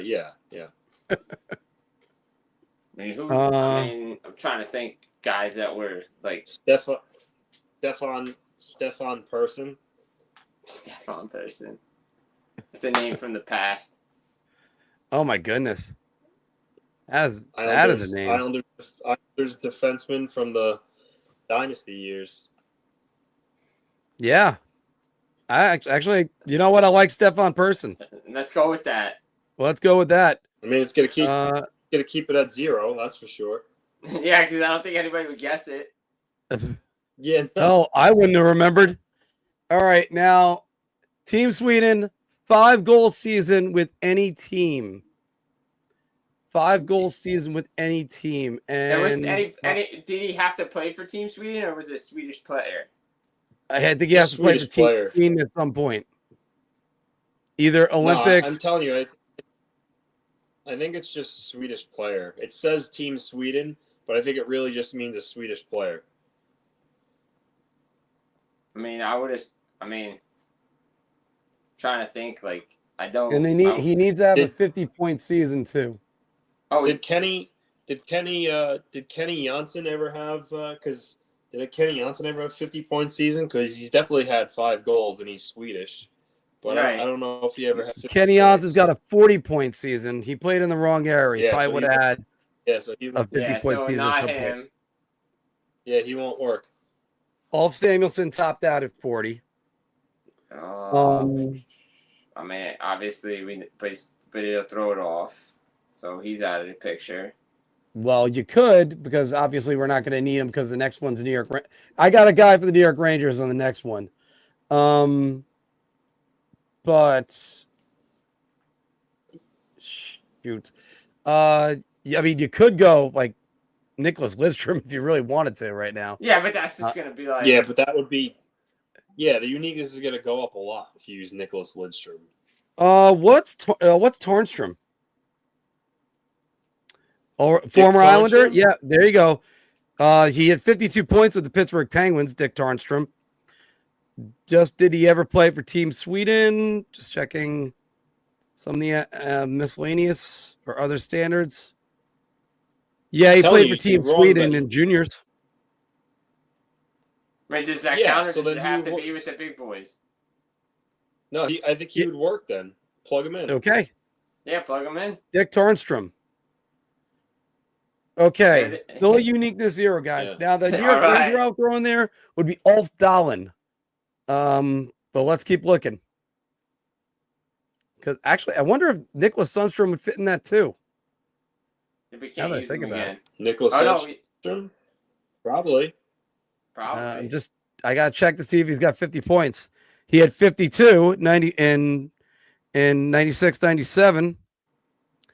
And he played for Team Sweden. Nick Sundstrom fits in that. There. Beautiful. So, Yeah. I mean, even more so than Ulf Dahlen. Wow. Up, we got a 2. Oh, it's all right. That's fine. Yeah. That's still. I know you want 0. You could have used Ulf Dahlen. Jim, the man to my left, he always scoffs at anything that's just he wants a 0 at all times. So all right, so now all those qualifications. I think Go ahead. The last one, the Senators. I think that's specifically Mika Zibanejad. So I think you have to save him for that last one. Yeah, I think that's the only one. So now we need somebody that played for the Rangers, Team Sweden, 50 points in the season. My only question, and played in the last decade. Did I forgot his name. When did Michael Nylander retire? He didn't make it in 2010, right? Well, that's a great question. That's a great one. 08, 09. He won't work. Oh, that was his last season. Yeah. Anton Stroman, did he get to 50? I don't think so. Think so. He never got to 50 points, boys, so that can't be it. Carl Hagelin never did either, because I know Wicked's asking. I don't think Hagelin did. I don't think Hagelin ever made it to 50 either. Which, by the way, every day of Hagelin was one of my favorite names for fantasy hockey. I mean, my current name is still my favorite, which is Huge Kako. Who else? Who else played on the Rangers that was Team Sweden? Well, outside of the goalie. I mean, Naslin? Marcus Naslin.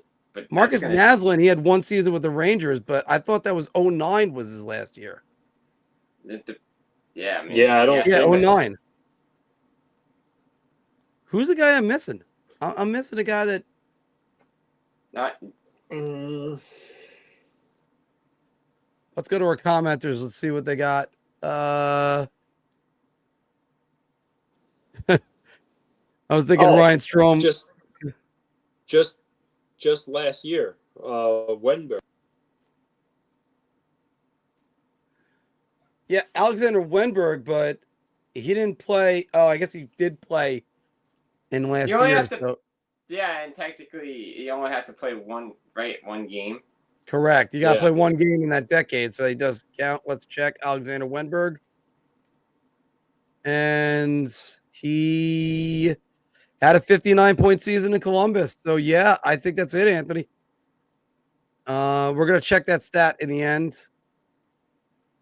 I mean, we're up to 11, and then the last guy is got to be Mika Zibanejad. I don't think we got any other ones played in the last decade that would call into that. Uniqueness is 11, guys. That's pretty good stats. That's actually a pretty good uniqueness. Yeah. Mika Zibanejad was the only answer. What about Eric Gustafsson? Eric Gustafsson, okay. Michael Samuelsson. I forgot that he played in the last decade. All right. Marcus Naslin was the most popular answer. Ulf Nielsen would have been better than Nicholas Sundstrom. How about that? And then just everybody else. That's the bottom part of the pyramid. No. All right. No need to worry about that one. Team Sweden just got announced, even though it's always supposed to be at 6 o'clock. And all right. At 2 p.m. they were supposed to announce these rosters, but it's 2 p.m. Yeah, but that's when they were supposed to announce it. But I just seen the Team Sweden one. All right. Do you have the link for that? Who, me? Yeah. I have it on my phone. Yeah, I'll send it over. Yeah, send it over. I'll put it up. Sweden 4-nation roster announced. So we actually got some breaking news, guys. How about that?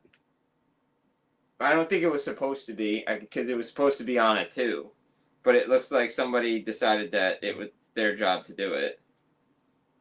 Let's get the 3-man media. There we go. And let's get. I know it's riveting talk right now for everybody that's listening or will be. Because technically speaking, the audio goes on tomorrow. All right. So this is I'm getting there. No surprise in net. How about that one? I was actually, you know who I was surprised that was actually on this roster in between the pipes? It was Markstrom. Really? Yeah, I wasn't sure he was going to be on this team, to be honest. Well, right now I take him over Linus Ullmark. Right. So in net, but Gustafsson would be your guy. Yeah, Gustafsson's having a hell of a season. You go with him. In net, Phil Gustafsson of the Minnesota Wild, Jacob Markstrom, New Jersey Devils, Linus Ullmark, Ottawa Senators, and Jim. Go on with that. So, who do you think would be their third guy then? Well, I'm trying to think who else is in there. To be honest, I'm trying to think off the top of my head who you would have put in that position, because I got to think of Swedish Borgmo who's playing right now that would be in that position. So maybe Markstrom would be the guy, because I'm trying to think across the league who else you have. I don't think they would have brought two Wild goalies in Wallstad, even though Wallstad has a great international record. Yeah. They probably wouldn't have brought Wallstad and Gustafsson. I think you have to go with Markstrom because of his experience, hands down. You look at that defense. That defense is very solid. Rasmus Dahlin of the Buffalo Sabres, Rasmus Anderson of the Calgary Flames, Matthias Ekholm of the Edmonton Oilers, Victor Hedman, Tampa Bay Lightning. Go ahead. But I was just saying it's just another cap in my another feather in my cap. Even though I'm surprised that Markstrom's there, I'm good. It's good for him because he is silencing a lot of his critics that think that he ain't the starter in New Jersey. Oh, he's definitely the starter in New Jersey. No, I know, but if you look at some of the stuff, and every fan base has this, they're like, "Oh, Allen's played better." I'm like, "Yeah, but do you see sample size?" Yeah. So good for Markey. I'm glad he made it. Brat's there as well for New Jersey, so I'm not surprised by that at all. Markstrom definitely has something to prove right now, especially after how the last couple of years went in Calgary. Finishing out the Swedish roster, Gustav Forsling, Erik Karlsson, and Jonas Brodin. Any surprises on this, or? I don't think there's much many snubs that you're going to see from the Swedish and Finnish roster, only because the pool to choose from, the players aren't as wide as it is USA and Canada. So for those two rosters, there's going to be more scrutiny and talk about guys that are left off. I think for these squads, the rosters that you see, there's not going to be a case of oh my God, how did so-and-so not make it? So I'm not really surprised by this roster. Yeah. And even looking at the forward group, that's a pretty good forward group too. Adrian Kempe of the Kings, William Karlsson of Vegas. You have Joel Harrison Eck, who's a very good defensive center. He's from Minnesota. Gustav Nyquist, Elias Pettersson, Lucas Raymond, Mika Zibanejad. Maybe this will actually motivate him to play better. Leo Carlson, Elias Lindholm, Victor Arvidsson, Phil Forsberg, Jesper Bratt, who is still underrated, Jim, and William Nylander. Go on the forward group. Let's start with that. What do you guys think? Like Anthony said, really not surprised. Maybe Carlson, the young guy, is out of this bunch, the youngest of the guys there, along with Raymond. Carlson, maybe they were just looking at other guys and they just thought that they're other guys weren't playing well. And again, the pool isn't that deep, so to bring a guy like Leo Carlson there. It's going to be good for experience. Victor Arvidsson, a little surprising just because the season's not really going well for Edmonton. But again, a lot of it's based on merit, and a lot of it's based, the pool, again, who's better right now and who's available also. Anthony, your thoughts on Sweden? Like I said, no, I think they got a solid roster. I mean, I actually do like their goaltending. Gustafson's having a really good year. Actually, he leads the league in save percentage right now, 929. So, he might be the guy to start. But they're not a flashy group, but they're solid defensively. All the guys on that roster play a pretty two-way game. They're not the most physical team, but like I said, they play sound defensively. They stay in their structure. They're not going to be the most high scoring team, but I think if Gustafsson can play the way he's playing for the Wild, I think they might have a chance. But I do have to hop off now. I gotta go get ready to get my daughter from school, go to the doctor. No problem, man. And we're gonna be probably going about maybe another 10 more minutes. Yeah. Jim, yeah. Nice talking with you. Good to talk to you, man. I'll talk to you. And also, especially since, well, there we go. I'll pull Anthony out right there. Especially since we got you on, Jim. What are your thoughts right now with the Devils this season? Playing well. Can play consistently a little bit more. Game to game. I thought their third period against the Rangers, they were just hemmed in too much, just relying too much on the goaltending, shot blocking. But they're playing well. I think, still adjusting to Sheldon Keefe. Just playing, again, you could still see their young team, the effort consistently night to night. They still have to play a little bit better. But they're doing what everybody expected them to do and be, right? Like everybody into this season are saying, Devils playoff team, look at the improvements, defense, all that stuff, goaltending. I still think they need somebody that could actually, like, a pure goal scorer that can consistently pot goals for them, because outside of the big boys that are moving, sometimes the offense is non-existent. But I love Sheldon Keefe. The goaltending's played well, defense, and I think the most underrated, maybe outside of Jesper Bratt being the most underrated player on the team, I think the most underrated move of the offseason was Jeremy Colleton, because the Devils' power play is the best in the league right now. Mm-hmm. Yeah, they're operating 34% right now. Yeah, that's unreal. And you look at a team like, say, the Rangers, who they lived and died on their power play, and they find themselves at number 11th in the league right now. It's the reason why the Devils can still score 5-on-5, so there's no problem with them on that.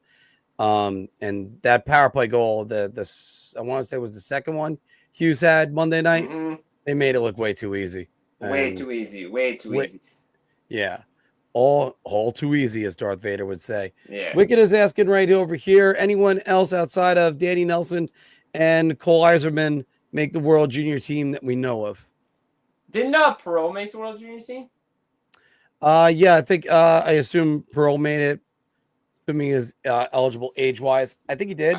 I think so. I have to look at the Team USA World Junior invite camp, because they still have to knock down a couple of guys, because this isn't the full roster. I just want to see, what that looks like, but it's not the full roster yet. It's just the invited players to Team USA. Their goaltending isn't as strong as it's been in years past, but that's to be expected. When all their guys are playing college and on teams, it's not as strong.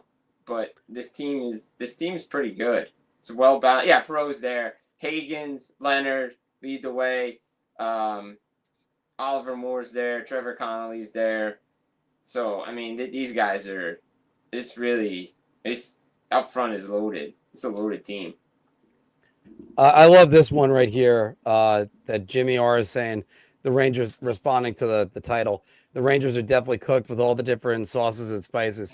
Yeah, the Rangers threw a lot of sauces and spices to be this bad. They look cooked. Because Lonnie's asking this question: do you fire Drury in the middle of the season? No. I don't think you fire Drury. I don't think this is a Drury problem. I think the problem is look, as much as we want to agree to disagree and we want to talk about, and I know what Phil was doing with guys talking about, what Jeff Gordon was doing and the rebuild plan that was in place. This is also an owner problem that listens to the wrong people, too. Like, who's still in James Dolan's ear, right? Like, guys from the past are still in his ear and think this is what's best for the team. Just let Drury do his thing. But the issue is this is also on Chris Drury, too. Because yes, it is. If you wanted to get rid of Jacob Trouba, you needed to figure out a way to get rid of him. But if you couldn't, you needed to strip him of a C, because clearly there is a dynamic in that room that is us against the GM, and we're siding with Trouba. And now everybody takes the mindset, but the young guys don't want to do it because they want to win hockey games. And they want to play hard every night. So you have a power struggle in the locker room, and there's too many distractions. Starts with the goalie, goes to the captain, goes to other guys, stuff being leaked. Like, come on. Like, you got to keep it in-house, keep things in a room. Everybody tries to get information. We all do it. But, like, the fact of the matter is that a memo went out to everybody saying these guys are for sale. Like, no. I mean, you don't fire mid-season because who's taking over? Like, who's going to be the guy? Like, you can't do that. And again, is it really a coaching issue too? I mean, we always say second year Laviolette for a reason, but it goes back to Gerard Gallant too, what he said at the end of his press conference after Game 7 against the Devils. Effort. Where's that? Where's that been? Oh, you can't have effort for 3 games. Yeah. And I go back to what I said earlier in the broadcast, and the 2014 Rangers had a lot more that they were dealing with, and they were able to still band together. They had a brand new coach, a brand new system, a goaltender who was also in the middle of contract negotiations, who played more and was a backbone of the team. Their captain had unrestricted free agency hanging over his head. They had the disappointment of 2012 after being the number 1 seed in the Eastern Conference. They had the disappointment of 2013 being a 6th seed, I believe. Yeah, the 6th seed. And then just getting housed by the Boston Bruins, and yet they were able to band together. This team just does not seem to want to band together, because maybe I think there's a problem in the leadership, and there's a problem in that room, and that there's too many guys that are out for themselves. And I do think when Igor Shesterkin gets run into and he tries to be the first guy to do anything, it seems like you got to be the big man. No, this is where you have to have the defenseman go after somebody. We have to have the forward to do it. And as Steve Alloquette pointed out on last week's the broadcast against the Flyers on Black Friday, 5 guys went after Artemi Panarin, and nobody helped them. Everybody was taking a walk. Everybody was out to lunch, taking a skate. They're taking a skate at center ice. Like, that can't happen. That's why the Devils brought in all these guys like the Dillons, the Curtis McDermotts, the Brett Pesces, like the Cotters, the Nasons. You're going to touch one of our stars, we're going to go after you. Like, there's going to be everybody's coming after you. Every time Nico got touched this year, every time Jack's getting touched, Brat's getting touched, it's a pile. Like, 4 red sweaters or white sweaters when they're on the road are going to one guy. Like, you think about it, the Detroit game, like, Rasmussen got hit, then he had a fight, then he got hit again. Like, they took that to heart, what happened after the end of the one Detroit game early in the year when Rasmussen just stood over Hughes. Like, they're like, no. Like, we're coming back in here. Not only are we coming for the W, we're coming for blood. Like, we want you. And I know Stater Spiral's asking right here, where's Rampy? But the thing is, it's not even a Rampy thing. No, I'm not sitting there going, Rampy's not as much of a deterrent as what people think, because, look, you're going to get pounded. You're going to get pounded. It doesn't matter who it is. But, I mean, after all, remember in the Brian Boyle years of the New York Rangers, he's the one that had to go up and fight Zdeno Chara. He was no match for Chara. No. So, but different time, but also, like, he's got to develop as a young player too. Like, he's still young. Like, he just can't be Mr. Fighter. Like, you need other guys to step up, and you got other guys on that team like Enstrom that can, like, just pound, be physical. Like, and like, go back to leadership. How come Jacob Trouba's not throwing down big hits like he used to at the beginning of the year too? Like, where's that part of his game? Well, he threw a big hit in Montreal. We had that debate early on. But other again, than that, it's got to be against better teams. You can't just throw down the big hit. And also, I have a problem with Jacob Trouba with the big hits because, like, take for instance, he threw down the big hit in the New Jersey Devils series on Timo Meier. That was devastating when the Devils were up 3-0 and in full control of that series in Game 7. Yeah, that was rough. You throw that hit down. The other thing is Trouba goes for the big hit, and sometimes it's to the detriment of the team. I still don't know what he was doing on the OT winner in Game 4 of the Eastern Conference Finals last year. Maybe he doesn't go out of position. Maybe he stays in position. Reinhardt's covered. Rangers kill off the penalty. They win in overtime. Who knows? James Marshall's asking, why doesn't Miller lay anyone out? Because that's not his game. A lot of these guys aren't taught physicality anymore. No, and because that's a problem. That's a big problem. Especially a kid that big. The kid's built. He's huge. He's got a big frame, physical, muscular player, and he's not using it. Well, I think Filk gave me this hypothesis, and it made sense. One reason why Eric Lindros had a habit of looking down at the puck was he was the biggest guy. You could never get to him. So there's Lindros. You could never get to him. He goes to the NHL. Now everybody's his size. Right. Now, anytime he had his head down, he was getting drilled. He got creamed. In this case, this is where and I understand health concerns. You got to teach the physicality in the game. You got to teach it right. Mm-hmm. And a guy like Miller, he went from being a forward where you throw, I would say, I don't know. Do you throw more hits as a forward or more as a defenseman? I throw a lot of hits as a forward. So, I mean, Ovi used to throw hits as a forward, like all the time. Like, so I would say you throw more hits as a forward then. Yeah. So, but even that, he's not using his leverage and his size and his position. No, I mean, but he's out of position. You saw the first goal the Devils scored on a 2-on-1. The guys were just out to lunch, taking walks and pinching at the wrong time, and like just bad reads of the situation, slow starts for the Rangers. Like it's just you got to get back to just basic hockey right now. And here's the other thing, Jim. You could excuse that in 2021, Miller's rookie season. Right. You can excuse it in 2022 because it was his second season. Is anybody talking about how much of a beast he is anymore? Nope. I don't think so. Nope. I think. And I think that's why they probably only bridge him. Yeah, and I think they're not going to be able to bridge him. I think he's going to get moved. Well, yeah, I mean, I think he's RFA at the end of the year anyway, right? Yeah, he's RFA, but I think the Rangers kind of went as far as they can. And I think there's a lot of these guys, they've gone as far as they can. And it's funny because I said this in the A block. I thought Kakko was certainly gone. I'm now starting to rethink that. Well, if he's going to play center and play like that as a center, yeah, maybe you finally found his role. Maybe you found a Filipino replacement because I'm not sure how long he's going to be here for. No, that's unfortunate because of injuries. That's just the way it is. Yeah, and again, it's just unfortunate because of injury, and you can't count on it. It's nothing against Filipino. No, I think he's a good player, but you can't. Yeah, it's you can't be going on with that too long because it's his life. You want his life to be fine. All right, Jim, we're gonna cut it off right there.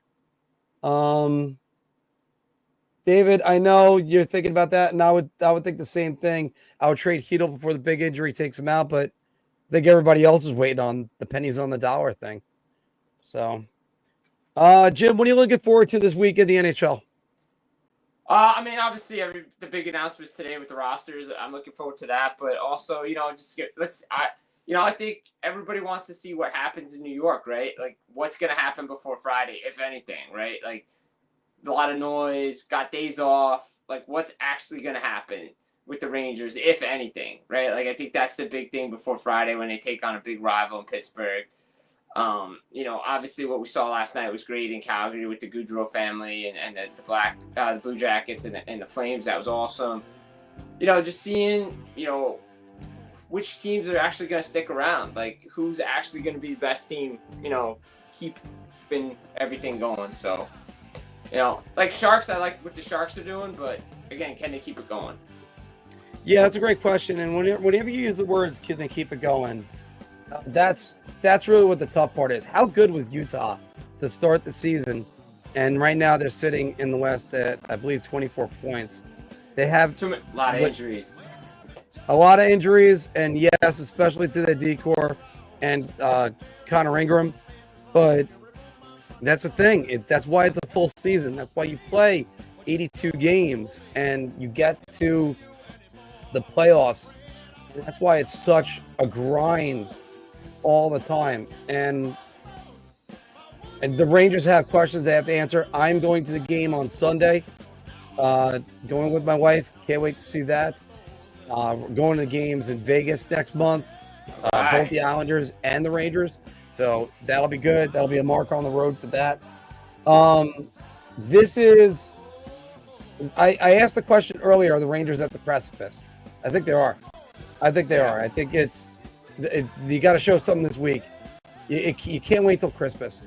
You can't, and you already have a goalie who's unreasonable in his contract demand. He's more than likely to explore the market, and he should.